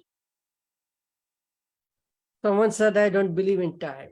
So Sisi was saying that thing, I don't believe in time. That was his take. Maybe it's some quantum physics theory or something like that come up in some. But you always remember that we are there for you. We are there for you always. For whatever it is, we are physically. We may not make it physically, but yes, through this expression, to the medium of expression, to the medium of consoling one other. Maybe we are always for you. So you're saying something. Yeah, I was saying everyone is, I just simply told that we are the slave of time. Time itself is the healer. Time gives us pain. Time gives us, it heals from our pains and all. So that's why I took this poem and some editing I've done with this poem as I'm going through the pains, and like I'm feeling how the time keep on changing. And hopefully I'll also be moving in my life and get healed. Thank you. Yes. So the lives, the up and downs, ups and tides. Can I add? Sikdar Muhammad is there for us, present his poem. He is a world poet, and he through his platform, through his GUM, he encourages a lot of poets. So Sikdar Muhammad is here is for us to present his poem. Sikdar Muhammad. Thank you very much. Am I audible, dear Yes, brothers? sir. Perfect, Am I sir. audible? Yes, Okay, sir. thank you very much. Thank you very much for once again inviting me here in this prestigious and beautiful gathering. Dear friends, welcome to listen my poem. The title of my poem, Green Signal. Neither an abstract assurance nor an adverse belief, rather clicking a green signal in a roadmap of logical geography. Still-lined belief unfolds natural truth and smells existence in the law of nature given by its creator. Having raindrops by mother tree, fruits grow fat. As a human fruit is grown up in a woman's womb, in a natural chemistry, tree turns into like that of a female figure. A swamp view surrounded by green paddy fields and villages looks lively believed. A joined ring, but any thread or rope made by migratory birds hanging with skynet is an unbelievable showing of believing entity. Cutting smoky fog, how a trusted train runs after its goal through a still straight way. Like that, a thoughtful mind goes through natural objects in quest of reality, keeping appearance away. That's all. Thank you very much for giving me scope to present my poem. Thank you, everybody. Wonderful, sir. Wonderful. I love the way you recite and you presented. I love your work. And please do come often. So thank you, Sikdar Mohammed, sir. Let's jump on to our stylish cigarette Welcome, smoker. everybody. Welcome and greetings from Bangladesh. Thank you, everybody. Thank you, Bye. sir. Happy. Rani Tucker is here as for us to present his poem. Rani. How you doing, Kumar? I know I feel kind of small after being among all these beautiful poems. They're way better than mine. Okay, I'm gonna get started that way. I won't take up too much time. It's called the name of this poem. Broken shafts of light streaming beneath tattered halos aglow in the rays of a golden sun. Voices carry the dawning, dreaming of eyes open, dreams of eyes closed. Angels dressed in velvet so alone, so alone. Dragged by a chain, drops of tears so clean, going nowhere, going nowhere. Nobody's at home.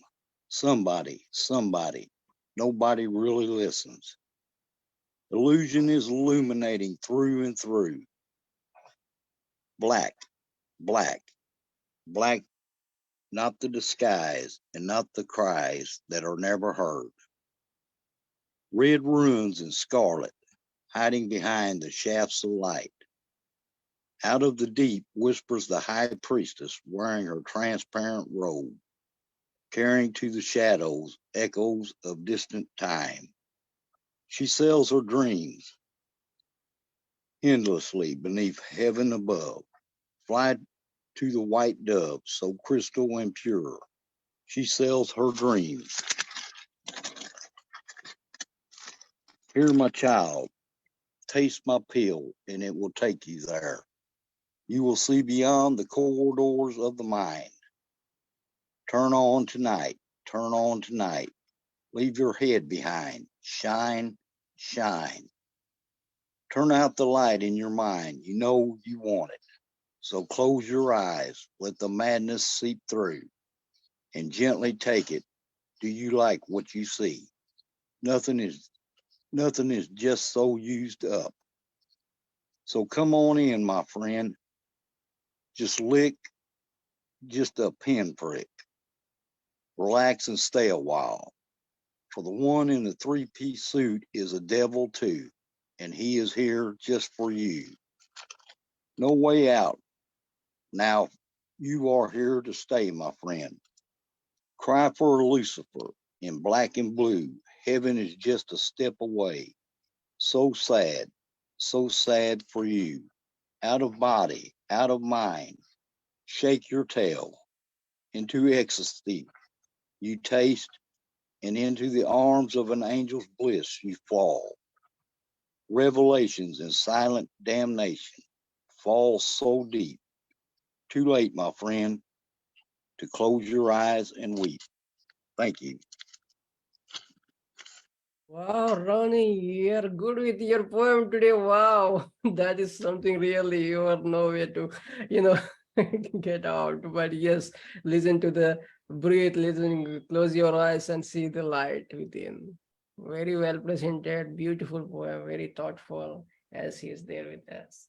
Ronnie, give it up for Ronnie. So Thank you let's for having me.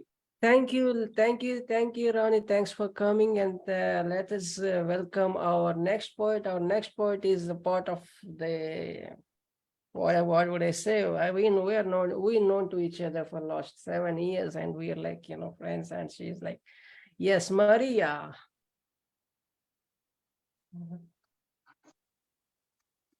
Here I am. Good evening, everyone. Thanks for the invite, Prasanna. My poem is very, very simple, but I'm going to read it now. The title of the poem is The Reading. Among trees and flowers, I am used to passing days. Old, a woman I have become today. A book always in hands, help me to spend time mine. Dazzling words make me a dreamer at large. Letters are powerful, bewitching heart and soul, appeasing any bad moment. It's good. Keith, a lot of books have I already had. Some of them make me quite tearful. Others smiles I when a story uplifts my mood wholly. What a friends have I found, dear ones. Listen, do not waste time. Take books as a pet, full time. A new horizon before you, all right. This is the first one. May I read another one? If you could make it a short one. It's a short poem. Yes, please. The title of the poem is True Love. My love for you has no start, no finish. We are on for such a long time ago. My heart impossible to distinguish. Who be who, if you me, if me you, Paul. At first sight, we in love forever crush. It's meant we are born to one another. I think it's written in the stars' bright flush, love of us, true sheen, golden sun fever. For all of these, much more I dare to say. Today's love, tomorrow forevermore.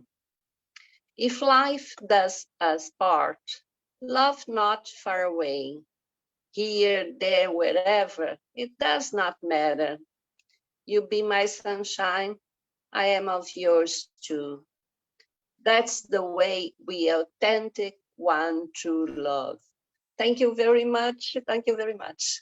Wow, that's a positive one. We have to, you have to, beautiful. Well presented on World Book Day, whatever it is. Yeah. So thank you, Mary. Thank you. Thanks for coming. Thank you. Let us move on to our next poet. Our next poem. Sometimes friends turn four turns when we get to experience a lot, and on the portals of different portals. So, but let's welcome that's who we had recently experienced a terrible encounter. But yes, Somdata Mitra. This is gonna, Good evening, everyone. Greetings for some auspicious occasions from India. The first one is Bengali Nobo Borsho, that means Bengali New Year from us. And second one is today is Akshay Tritiya, an auspicious occasion for the Hindus. And also just a pleasant good evening to my bird friends. I hope all of you are in great health and great cheer. And meeting everyone here gives me so much of pleasure and inspiration. It gives me a lot of courage to write. Thank you, Mr. Prasanna, for giving me this opportunity to present my writing piece here on this platform. The title today I have selected is about fairy tale. We hardly think about children when we write. So this is a piece which I want to relate to children. In the twilight, as I lay on my rooftop for a tranquility, perhaps I was lost in my dreams with a malleability. All at once, I am relocated to a fairy land with chocolates, butter, and milk into a river of a dreamland. With finest cashew nuts and raisins to astonish, the pastries and cakes were flowers quite symphonic to cherish. Some escargot and waffles were spread over a wooden table. A morsel of arancini and pierogi took to my delight with a label. The oberek and the pavane tracked me as they lit the candles. With an exotic vessel to embellish the barbecue, they prattled. The moonlit night enamored a romantic fervor. Some angels over and anon served me the vanquorous to soothe like an observer. Planets were all around me with an innumerable questions. A sudden jump from the tree amazed me to witness the witches. With exuberance and ebullience, they recited some poetry in suffices. They excited my sensitivities while cycling, holding some devices. Exclaiming with riddles, they engaged in photography. They wore black attires and indulged in writing their autobiographies. In a desperation, these magicians read geography. They asked me innumerable questions related to philosophy. Tiny dwarfs walked past the garden with baskets of cookies turning into a fountain. They screamed at the tiny frogs croaking near a well. They cooked some noodles over an oven to declare a farewell. They embraced me with abundant love. They offered me with tiny beds to sleep like Snow White and sprang above. With divine grace, some princes kissed my hands. They were so courteous that I was lost in their eyes. They seemed to me to be gallants of Shakespeare's stories. They bowed down near me to show some fairies. They escorted me inside a ferry where the embellishments comprised festoons and balloons. They greeted me with a happy birthday. They gifted me with elegant attires in an array. They helped me to look beautiful in front of a mirror. As I inquired, "Mirror, mirror, who is the prettiest of all in this exploration?" The mirror replied, "You are the prettiest of all, my princess, as you are bold and confident and you fear no consequences. You are honest and diligent. You always sacrifice for others to help them, to sustain lives like an incandescent candle. To my surprise, a helicopter lifted me above. I could see so many stars in the midnight to alarm. I touched the stars and the moon like fireflies moving around a garden like balloons. I spoke to some beautiful souls who were executed for cajoling, some flamboyant woman in repose. I climbed a ladder towards a creeper. I witnessed a beautiful castle which was made of gold and silver. The divine glance astonished me to such an extent. I went inside the castle to enjoy its elegance. To my sudden amazement, in a moment, a casket full of gems were gifted to me by some angels. In a terrific consternation, a flash of light passed over my conscience. Jesus was in front of me, blessed me to help the needy and the destitute. I was in an oblivion and mesmerized. A fairy tale, it is indeed, which is so divine. All at once, a caitiff appeared, lifted me up and pushed me from the castle. To a jerk, I fell from my bed at once. With a constant caw-caw, I realized my dream came to a halt and I pounced. Thank you so much, everyone, for listening. My. Give it up for Somdata Mitra. What a wonderful imagery, what a wonderful rhythming, rhyming, what a wonderful presentation. Wow, my goodness. Somdata ma'am, here is it for you. Give it up. Thank you, ma'am. Thanks for coming. So beautiful. Okay, let's move across to our now poet who writes in Kannada and Telugu and English as well. She's a lively poet, and basically she writes, she inspires, she pursues education at this age, but yes, she's so lovely. Prabha Shastri Joshila. Namaste. Good evening to everyone. Today, in our Karnataka, we have big festival. Everybody told about that. That's why we read one Bhagavad Gita sloka first. Then I will read about children. Okay. Bhagavad Gita Kinchitadita Ganga Jalava Kanika Pita Sakrudapi Yasya Murari Samacha Purite Tasya Yajamani Sachachana. Ante భగవద్గీతను కొంచెం చదివితే చాలు, గంగాజలం ఒక్క బొట్టు తాగితే చాలు, మురారిని ఒక్కసారి తలిచి పూజ చేస్తే చాలు, యముడు లాంటి దుష్ట బాధలు ఇచ్చే ప్రజలు దూరం జరుగుతారు. అందుకే దేవుడి భక్తిಯನ್ನು మనం చెయ్యాలి. ఇప్పుడు నేను ఒక తెలుగు అమ్మ telling about the child, the story. ఏడవకు కన్నా ఏడవకు నా ముద్దు కన్నా, ఏడవకు నా ముద్దు కన్నా, ఏడిస్తే నీ కళ్ళు నీలాలు, పాలు ఇచ్చి ఊపేను ఊయల, నిన్ను చిట్టి కన్నా ముకుందా అని పిలుస్తాను, నీకు కస్తూరి తిలకం పెడతాను, పాదాలకు చిరు గజ్జలు కడతాను, బుగ్గకు దృష్టి చుక్క పెడతాను,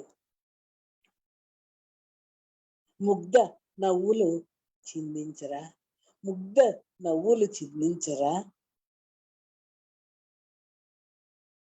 ఆలింగనం చేసి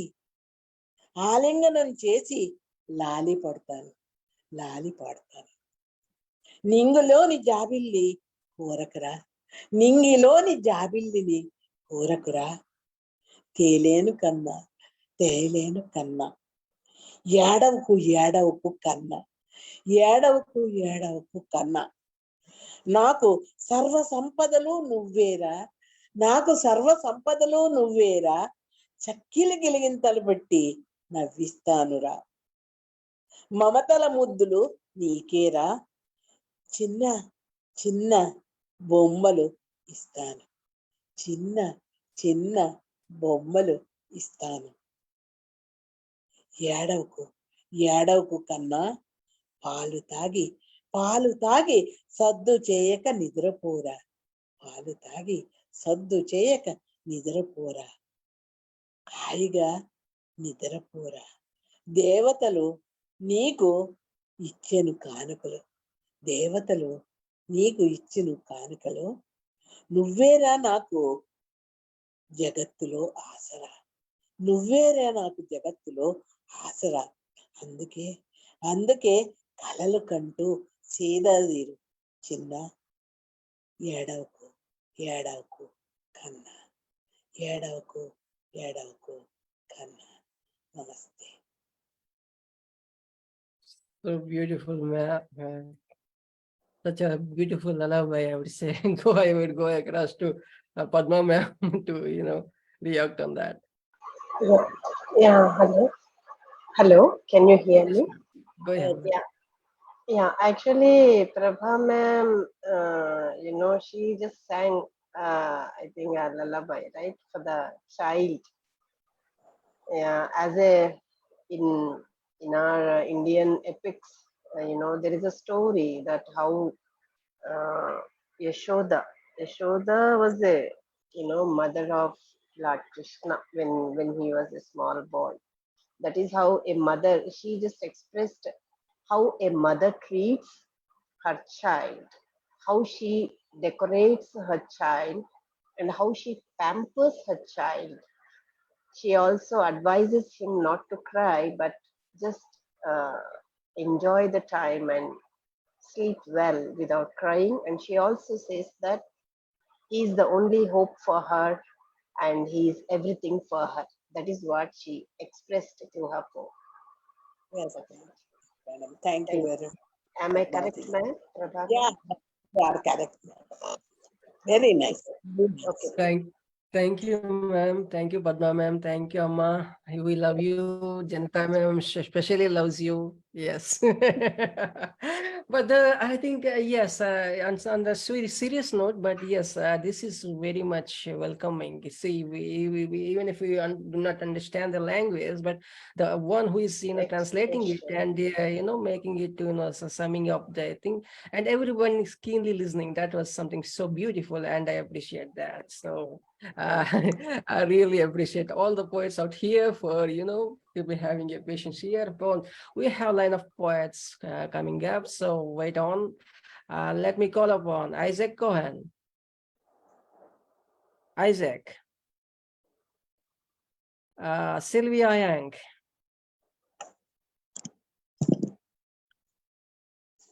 Sylvia, go ahead.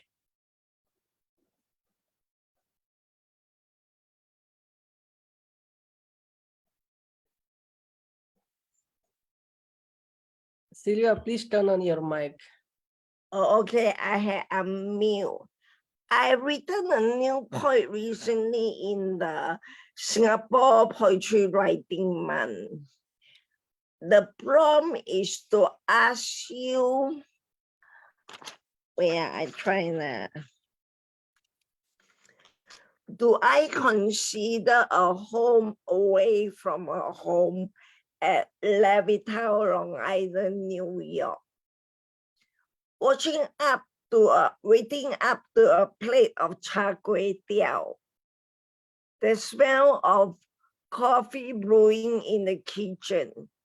Listen to the green grass of home by Tom Jones. The spider was illuminating techno color at the sun ray. The robin hopped up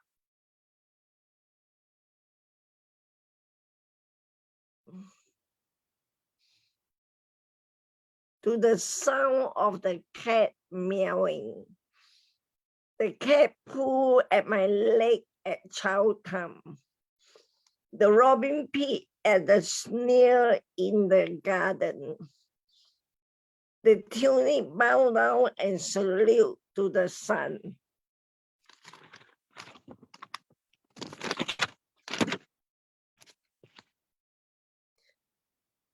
A row of maple trees clapping to welcome the passerby.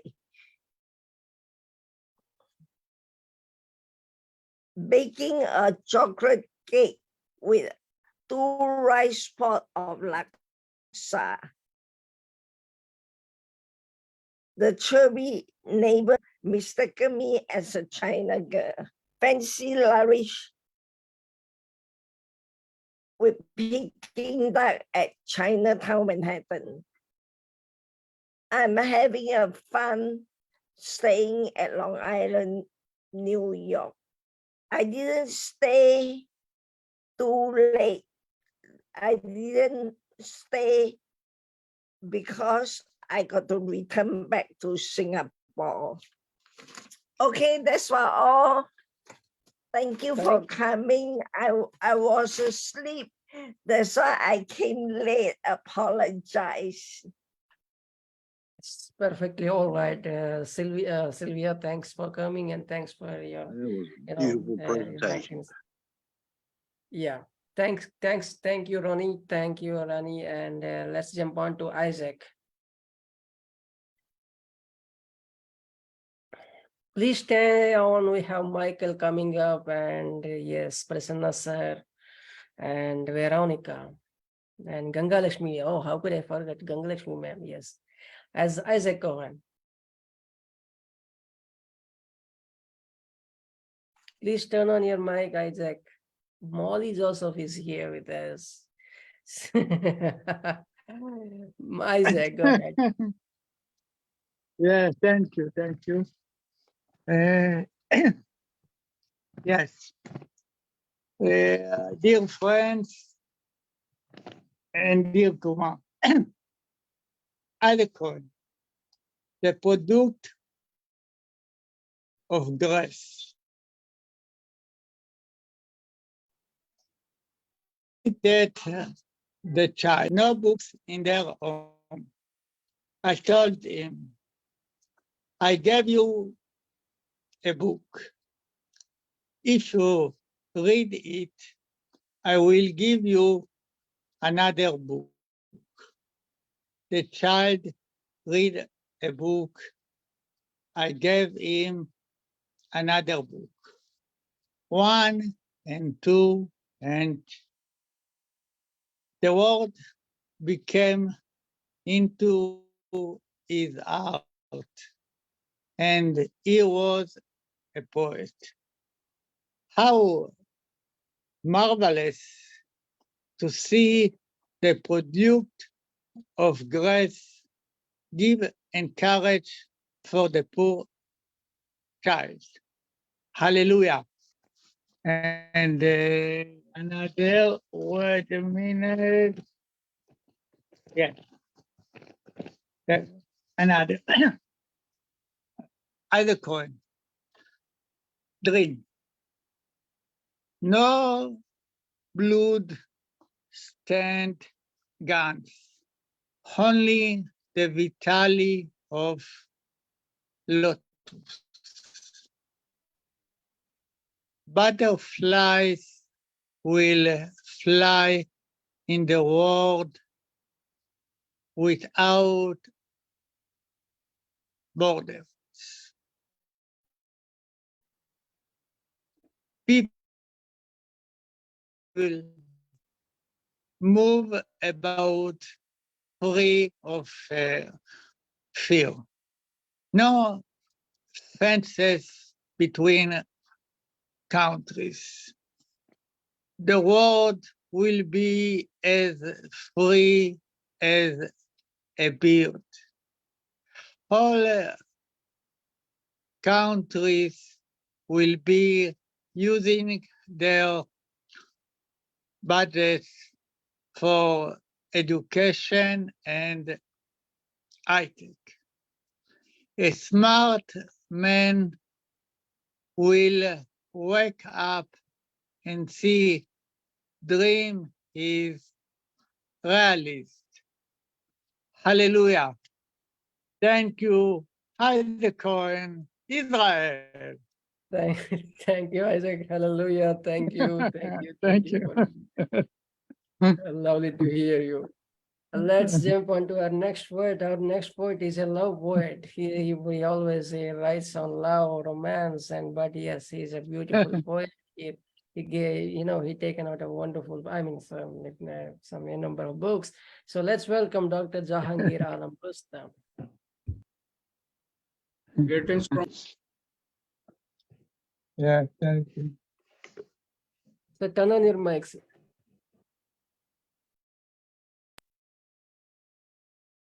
Greetings from Bangladesh. Thank you, Prashana. Thank you all. I am reciting two short poems today.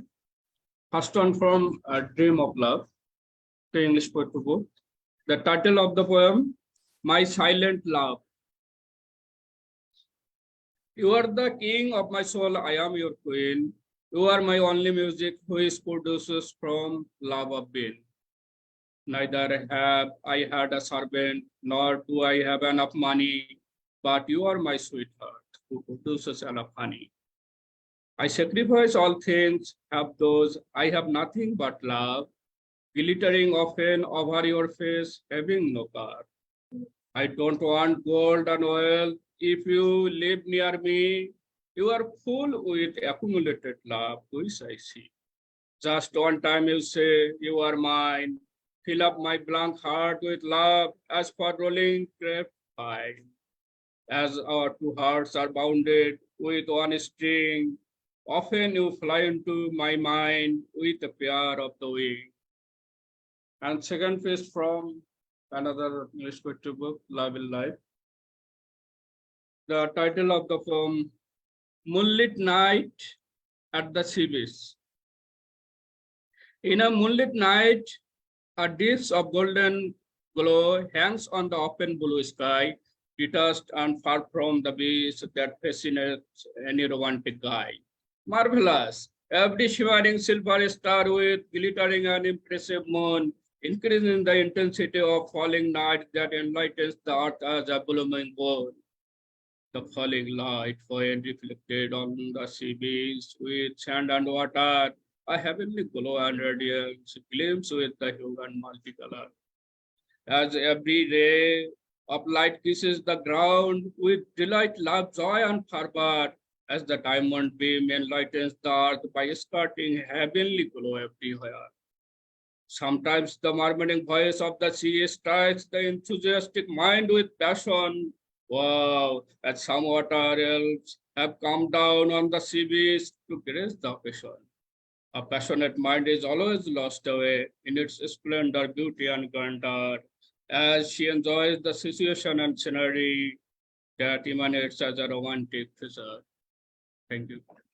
Wow, wonderful, sir, wonderful. Moonlit Night, so beautiful.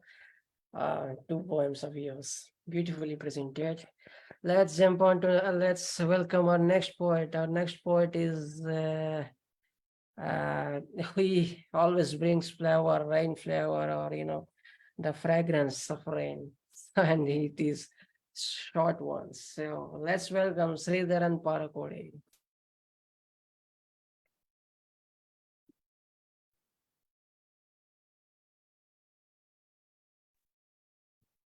Am I audible, Marji? Yeah.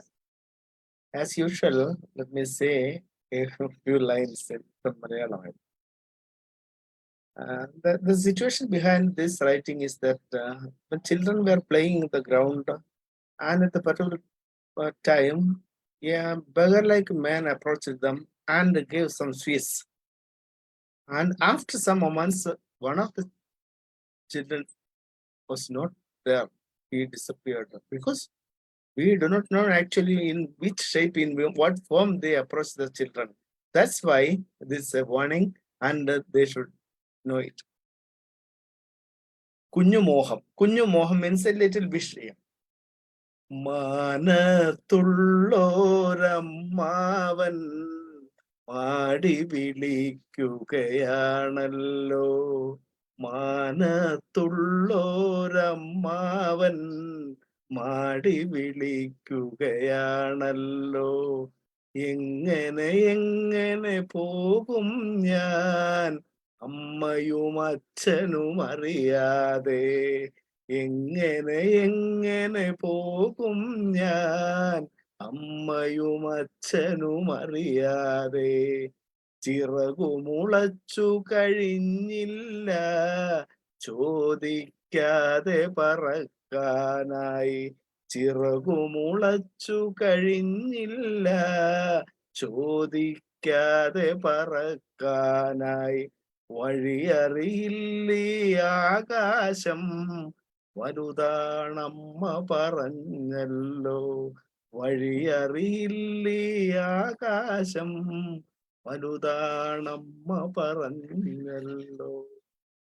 My English poem comes like that. Shall I call you dear? Shall I call you dear? As darkness prepares to spread its sharp-edged weapons to cut off the head of truth, shall I call you dear to come with me for just a minute? As the words separated from their real meanings by deliberate attempts, shall I call you dear to stay with me just for a minute? As corrupt practices join with cunningness to strangle innocent inhibitions, day and night alike, shall I call you dear to talk at least for a minute? Thank you. Thank you. Oh my God. Oh my God. What a beautiful singing and what a beautiful presentation. I see it is the second English poem is the one which is quite protest kind, and it is something different. I mean, it's something out of box from your pen, but it is so well presented, so beautiful and very powerful. And Thank you. I like your singing. I like the theme, and beautiful, sir. Very engrossing and imbibing. Super. Thank you, President. Thank you. Thank you, sir. Thanks for coming. Yes, we have got Suvarna here, Veronica. Yes, Saraswati ma'am going to present second poem, Prasanna Bhatta sir, Michael. But before that, Gangalaxmi Patnaik.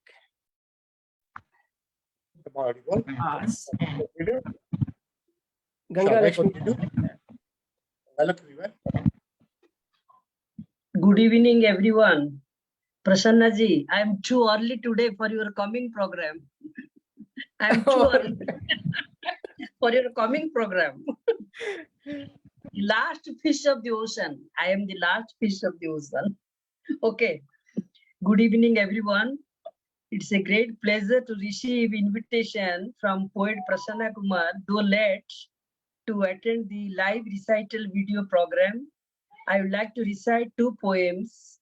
One on book, as today is World Book Day, and also another one as today is the birth anniversary and death anniversary of William Shakespeare. Let us celebrate this day, Book Day, to promote enjoyment of literature and reading. Coincidentally, the birth and death anniversary of the Bird of Avon is traditionally observed on April 23rd. Bird of Avon is the famous dramatist, playwright, poet who died at the age of 52. As a tribute to him, to his genius and natural talent, posterity or future generations have kept his memory alive in their hearts and minds. In order to pay rich tribute, I will recite a poem on Shakespeare. Title is Bird on Avon. Bird on Avon. He was true and bold masterpieces unparalleled, possessed tragedies, Romeo and Juliet, Hamlet, Macbeth. Influential is Hamlet, passionate story of star-crossed lovers in Romeo and Juliet. Macbeth for corrupting lust, ingratitude of children, disorder of family in King Lear, Antony and Cleopatra, Othello with envy, jealousy, sculpted excitement among the readers. Appreciated great comedies, I flounder about moral of the taming of the Sioux, came to know that society's happiness depends upon everyone's role. A Midsummer Night's Dream teaches living not enough, must have sunshine, freedom. Twelfth Night, The Tempest, run with revenge and forgiveness. Never missed his poetry, as he treated life as a miracle. As day ended, he watched the sun sinking into shades of trees, when a grass-green silence spreads on boughs and briars. Under his rustic roof, waited for a child's smile to begin his dawn, and waited for his mother to pray once again, to collect the grain of her strength. Through plays and poems, earned repute, dead bird still reigned literary worlds without dispute. Literature mirrored contemporary worlds, reveals truth that never told. Now I recite my second poem. Title is Book. Book. No, no, nothing can book transform except of my being. Nothing can it fulfill except my dream of becoming a bird. That is why I run towards books, where every hum oozes out of honey, every silence makes heart heavier. So I return to when world rocks and swing up slip too, comfortable more at ease, secured with books. When world struggles with heat waves, infections, I share with the living writers, promoting ink with Pomerium, PWI, World, SLI, fertile brains of Prasannaji, Shurtal, VPI, Labje Esas, poetic forms. This is the place I return to when stones get transformed into stars, dreams fallen like dewdrops, always turn to white page to enhance indigenous languages, improve cognitive vocabulary concentrations. Now it is over. Thanks, friend poets and Prasanna Kumar. Thank you. I like the sarcasm. Okay, stay on, so my dear friends. We have 10 to go, 10 points to go. So you still have 10. So before that, yeah, Veronica, go ahead.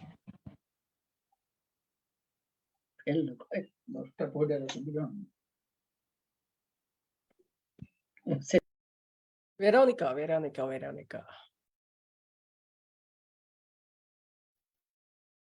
Already?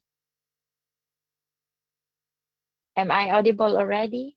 Yes, Hi, yes. everyone. So thank you so much once again for having me here. And of course, happy World Poetry Day to you and Book Day. Book.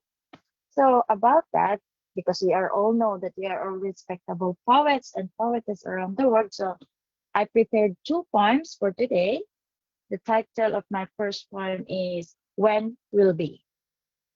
When is the right time to say goodbye? If all the memories are blindly about lies? When is the time to make things right? If all the time is not just on your side? When will be those miracles to happen? If what's happening is just a sudden untruth and deception, a broken vow of love and perception. Why these words existed, if can only cause hurted to someone who devotedly feel the love, while the one is uncared and unloved. It's infable to see someone playing without shame. When will be the time to love without pain? Are these like less season to be learned, or it's a reality of no point to return? So that is the first poem. My second poem is about dreams.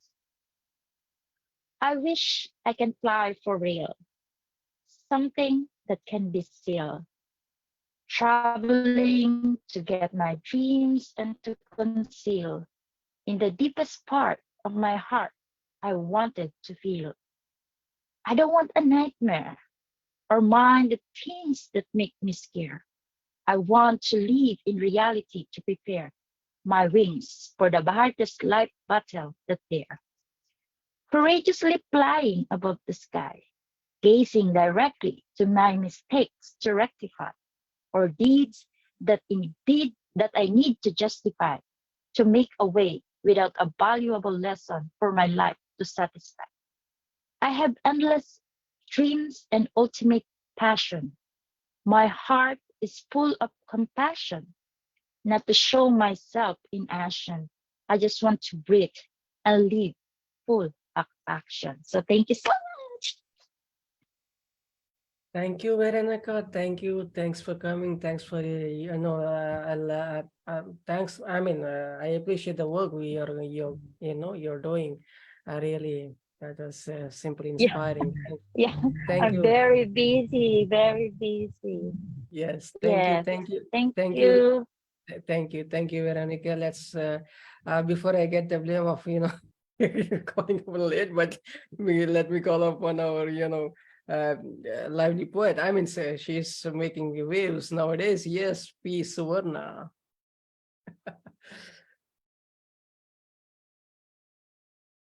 Please turn on your mic, ma'am.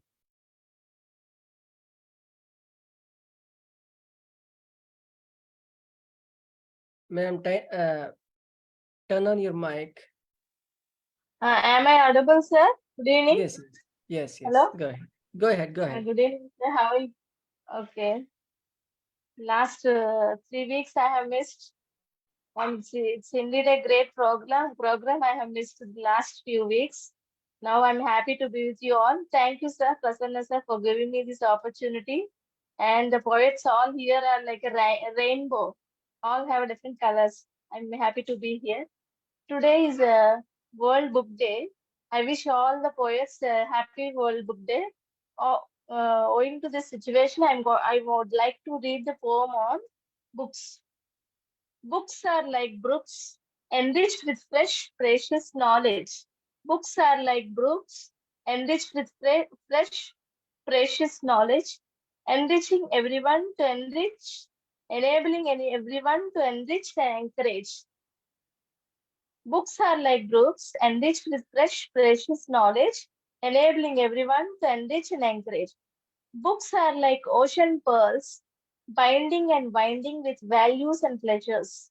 Books are like ocean pearls, binding and winding with values and pleasures, ushering us to blissful fairylands, ushering us to the blissful fairylands to engage and enjoy, Books are real source of happiness in loneliness.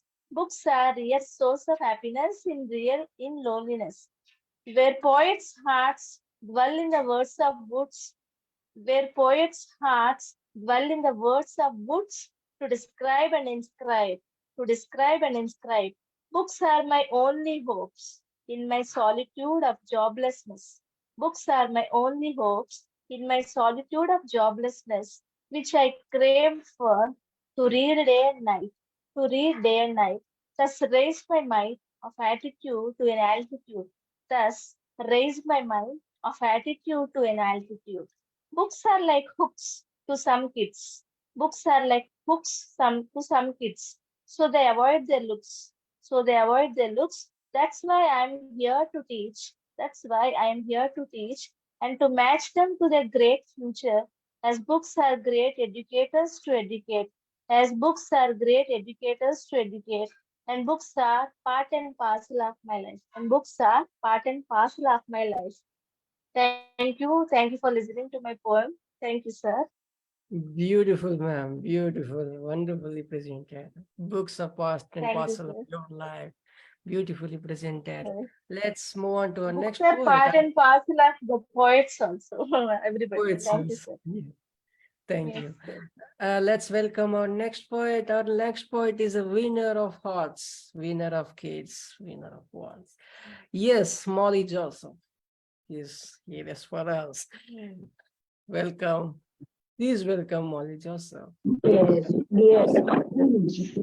I hope it is okay. Right. Now, so happy to be with you to spend this beautiful evening. Though I could join early late, I attended a wedding. What I have to say is, today I strike a different note because I was reading a book, The Invisible Crowd by Ellen Wiles. If you get a chance, please go through the book, friends. Ellen Wiles, W-I-L-E-S, The Invisible Crowd. Oh God, what a picturization of war, the horrible aspects of war. War is going on even now in Ukraine. And how much suffering, the quantum of suffering humanity undergoes. It struck me. The book was nerve-wracking, and I couldn't but pen down a few lines on war. So this is obviously an anti-war poem. Yes, dears, here I begin.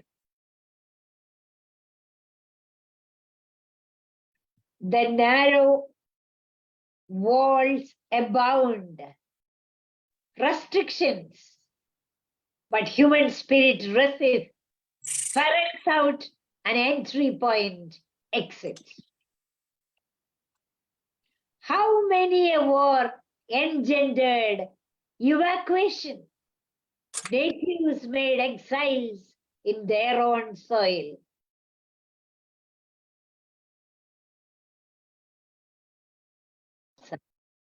Yes. How many a war engendered evacuation? Natives made exiles in their own land. They seeking asylum in refugee camps.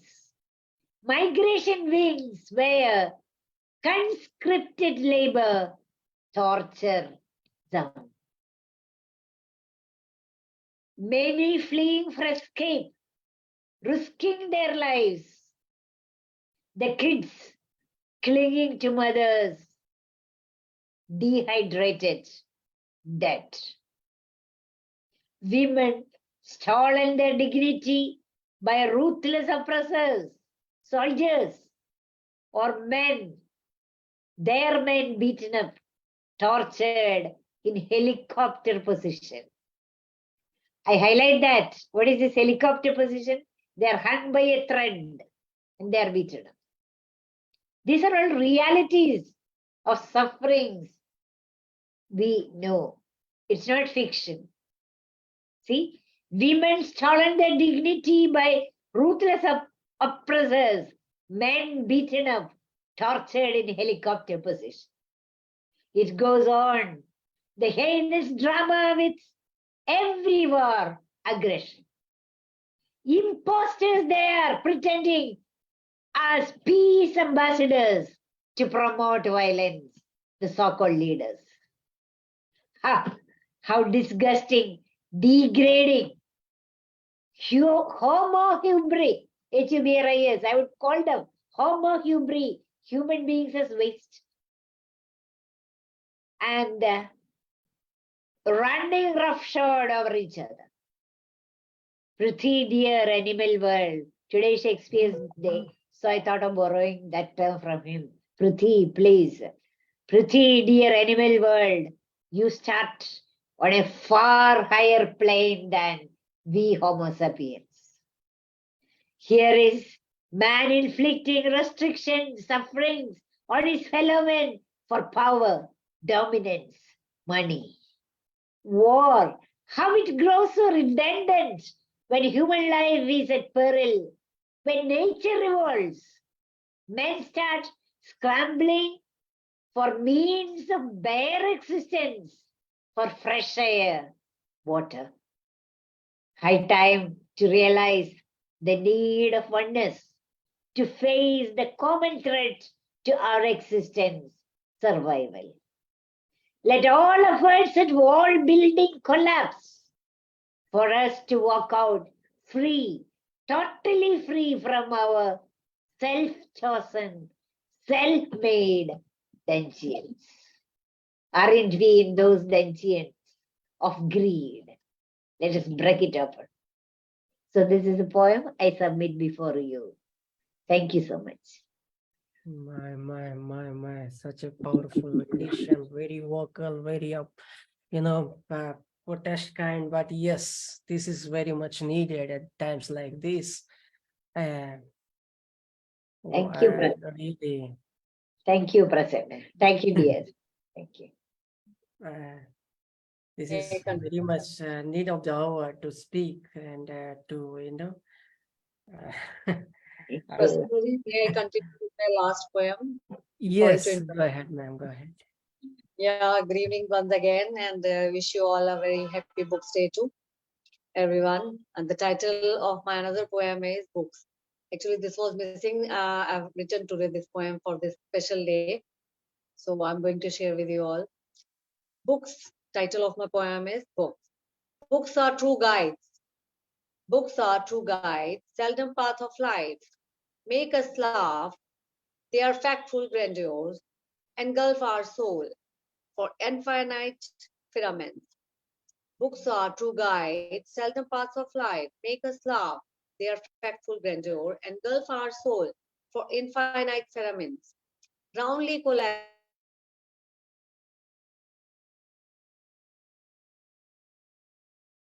Ma'am, your mic turned off. Please turn on. Not being tremble, for so light in all.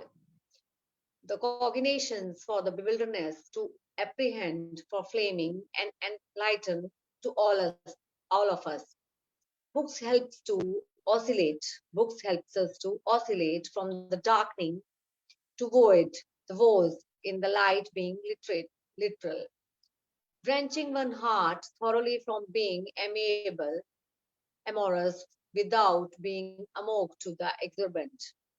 In the bazaar of life, books are omnipotent and hold us in the turbulence of life. Thank you so much. Beautiful, ma'am. Beautiful, nice dedication on this World Poet Book Day. Thank you. Thanks for coming. Thanks for presenting your second poem. Now let's jump on. Let's call upon our next poet. And now our next poet is Sircar, and she's going to present us in Russian language. Yes, Sircar. Good evening, always. I name tudi Biserka Vukovic. Das Kroatien. And he's Croatian. How are you? That's all. That's good. Perfect, man. Perfect. Yeah, super. Today meine song, the small song. Small on the strong. Das prokratiše, ja? Boje. Imala je oči što su sjajile beskrajnim sivoplavim odsjejem. Tražila je radost u koracima života, lutanjima beskraja, bojama plavih, zelenih, crvenih, bijelih, žutih. Svijet pozitivnih misli, radost življenja, uživanja. Njezina paleta bila je duga. My experiment to the English. Oh, excuse me. It's 9 to the writing English, okay. Colors. She had eyes. What is schon? Endless gray blue igrare. She won looking for you in the steps of life. Wandering of infinity. Colors of blue, green, red, bright, yellow. A world of positive Taugetes. Tale of life, animal, her palette, it was rainbow. That's okay. It's always okay. Thank you, thank you, thank you, Miss Sircar. Thank To the school, to the English, yeah. One is to the life to the people, life to the love to the life. Ljubav života.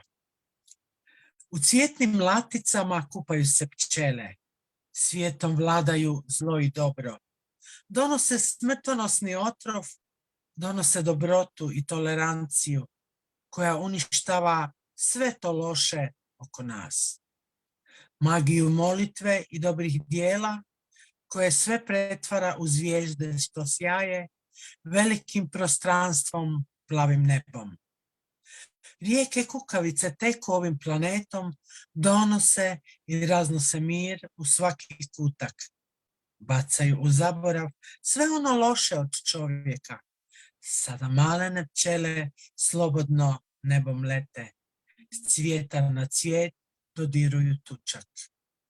Srce brže kuca jer nadom je očarano. Dok pjesnici najljepše pjesme pišu, razne stihove u neka nova vremena, šarene latice svijeta veselo lepršaju naokolo. Okay, that's good. Thank you, Miss Sircar. Thank you. Thank you. Thank you. Thank you. That's Bisserka from Bravo, Croatia. Bisserka. Yes. Tanja, hvala. Evo vidiš, uspjela sam nekako, ne znam kako je ovo zvučalo na engleski, ali to sam sama bolje na hrvatskom. Da, baš mi je drago što te... Thank you, Bisserka, thank you, Tanya, thank you. And now let me welcome the one who is waiting, from this beginning. But yes, I'm pretty, I mean, I would say sorry about that, but yes, just wanted to experience the thing up. So I just allowed to welcome Michael Anthony Engram. Bye.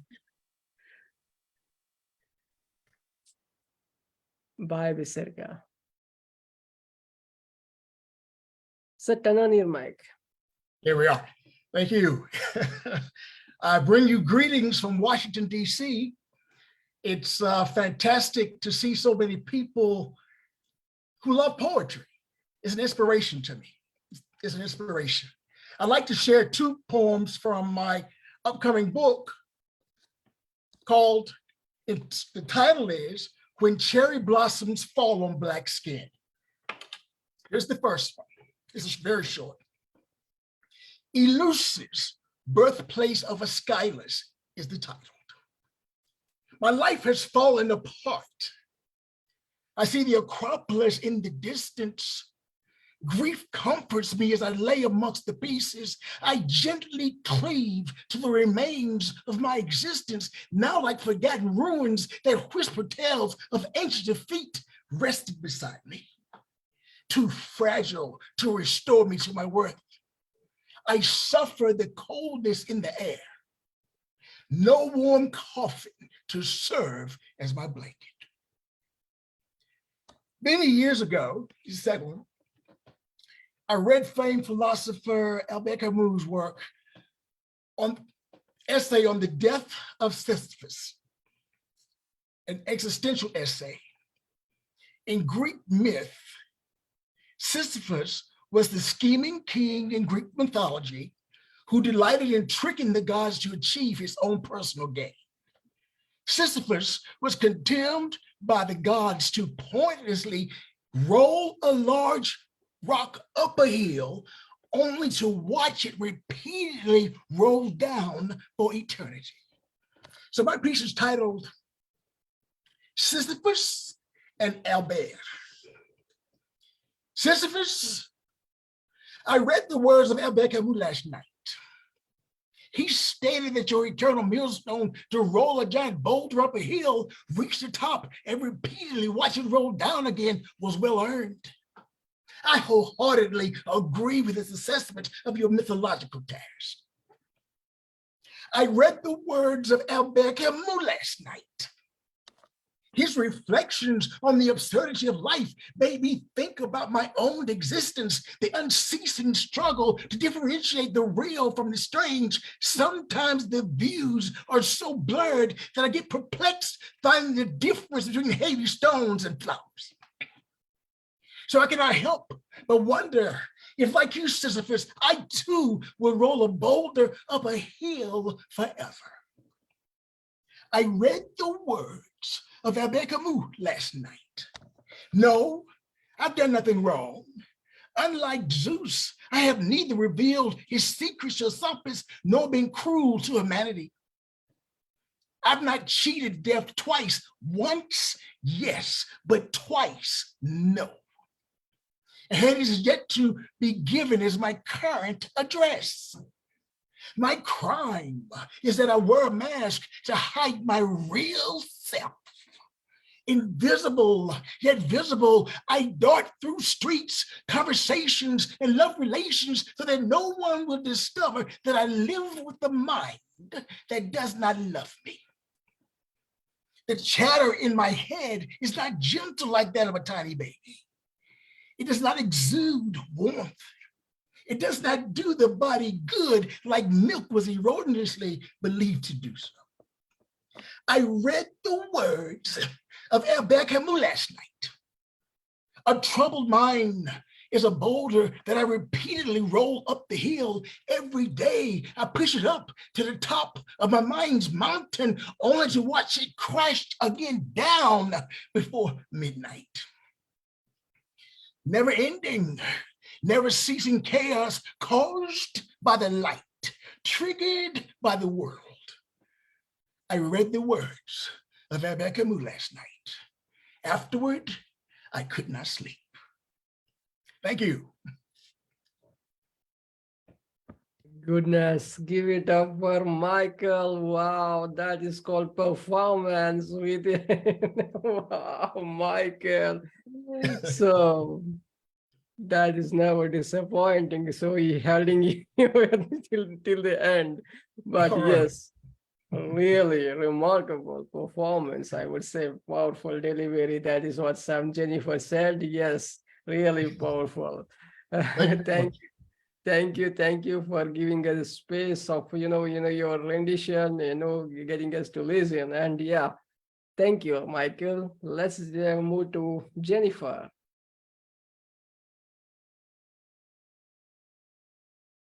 Hi everyone. I'm going to do two poems. I've been here for a while because I'm getting ready to go back to my native country for a year. So the first poem I'm going to do is one that I wrote to submit to this anthology about expats. Titled Plastic Changes. Packing suitcases, taxiing to airport alone, wanted no airy farewells. Boarding airline nervousness, no turning back. Looking down from the airplane window, seeing the blue sea water, the lush mountainous terrain, beautiful beach my late father took us, I feel sadness creeping in, not knowing when I'll see my beloved Jamaica homeland again. Spontaneous decision to go was mine alone. Feeling now excited, wondering what lies ahead. Looking up above the clouds, my mind writes stories in their mystical formations, pulling me out of my sentimental regretting why such a drastic. Looking down from my airplane window, whiteness is all I see. A winter wonderland of snow-filled trees, snow-covered roofs, streets and fields. An innocent young Black woman migrating to a European nation.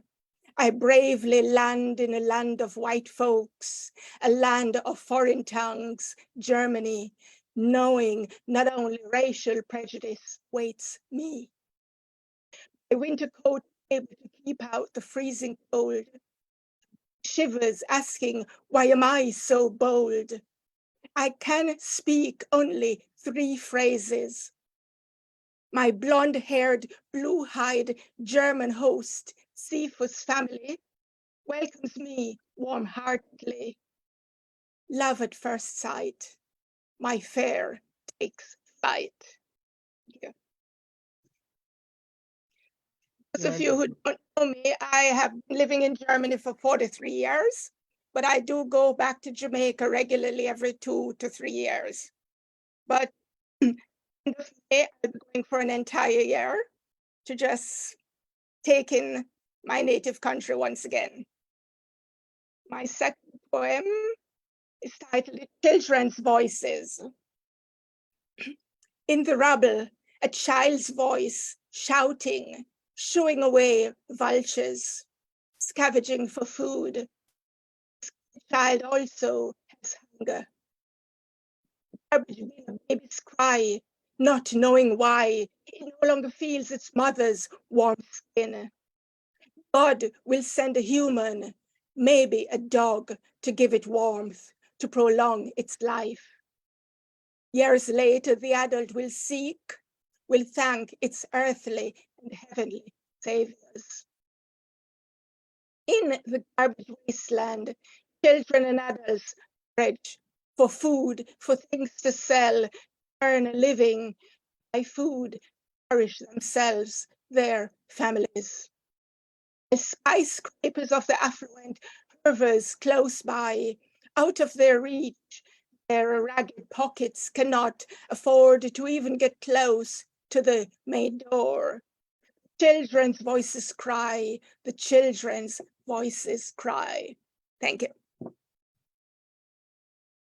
Brilliant. Very, very touching, very touching. Jennifer is always present, very thoughtful and profound poems. Jennifer. Thank you very much. Mainstay for the Fertile. So thanks Jennifer. Thanks for taking your time, and thanks for coming, and thanks for presenting your beautiful poems here tonight. Yeah. Thank you. Let's go to the Santosh Kumar Pokhera from Nepal, who is another poet who is always vocal about the peace. So yes, welcome. Santosh Kumar Pokhera. Hi, everybody. Thank you, Prasanna, for giving me words. So, Kathmandu is very cold. It is 15 degrees Celsius, unlike in India. So, I'm wearing my woolen jacket. So, I would like to read out a poem from my very newly published book. That is The Woe and Other Poems. Edge, and it has not yet been launched, and I'm waiting for a ceremony when it will be launched.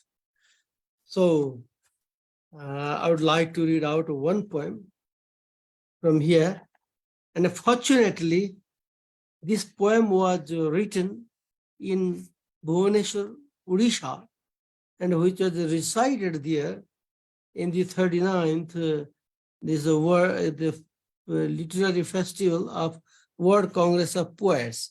And I see you in your faces, my dear friends, Molly Joseph and Sreedharan Parokode, they were also present there, right?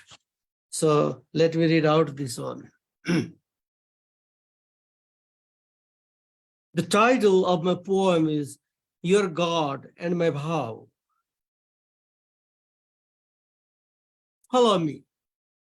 I'll be in the front row. Follow me. I will be in the front row. From front of the fort I will vow to seize God from his abode and bring him down to endow you with his boon as of soon to happen some miracles, though commit not, but endeavors mine shall forever towards this flow. Follow me.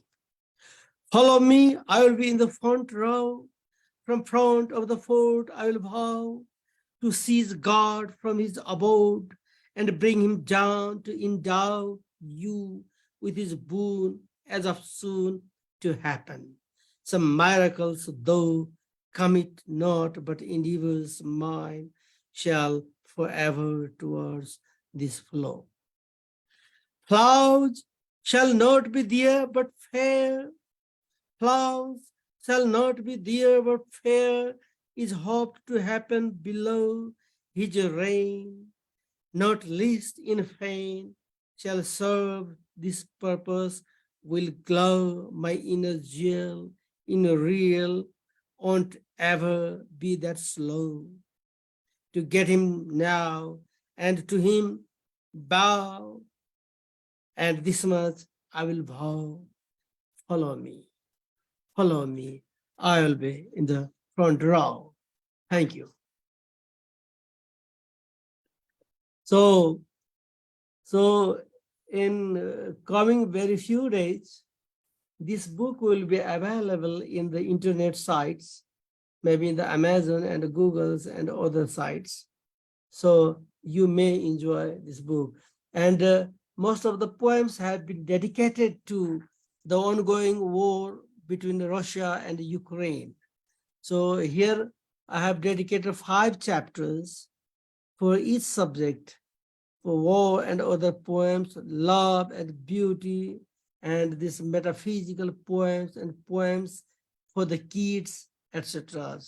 You can enjoy this, my friends. And after this, my 3 books are also coming, one in Nepali and one in Spanish translation and another in French translation.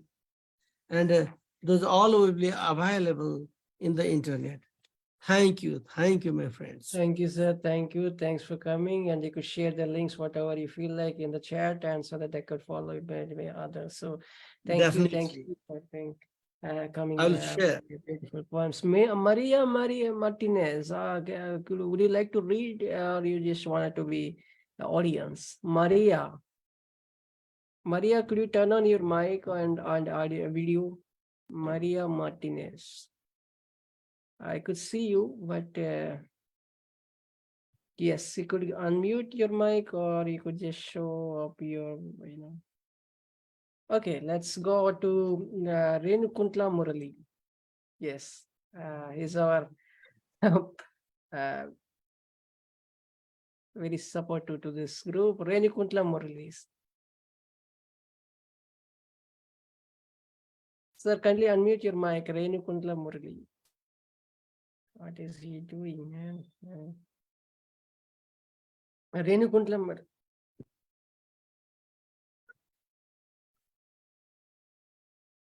Renukuntla Murali.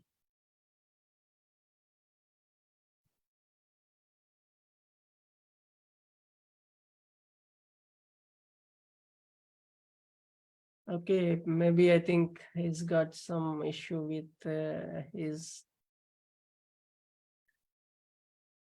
mic, or maybe some internet. Renukuntla Murali, sir, you could just turn on your mic. I could read out your poem. Maybe we lost him, so I think I could just finish up with my poem as just like, so please bear with me. The silent ambience of silky roads, the somber moods of tipsy travelers, the susurration of wintry breeze, the scylla of sentient cosmos. Well, what's with all above combinations of complex units? Try to decode the sections, the mutations of permutation, and the effect of consternation in the constellation of emotions. One thing I found and confounded in reaction.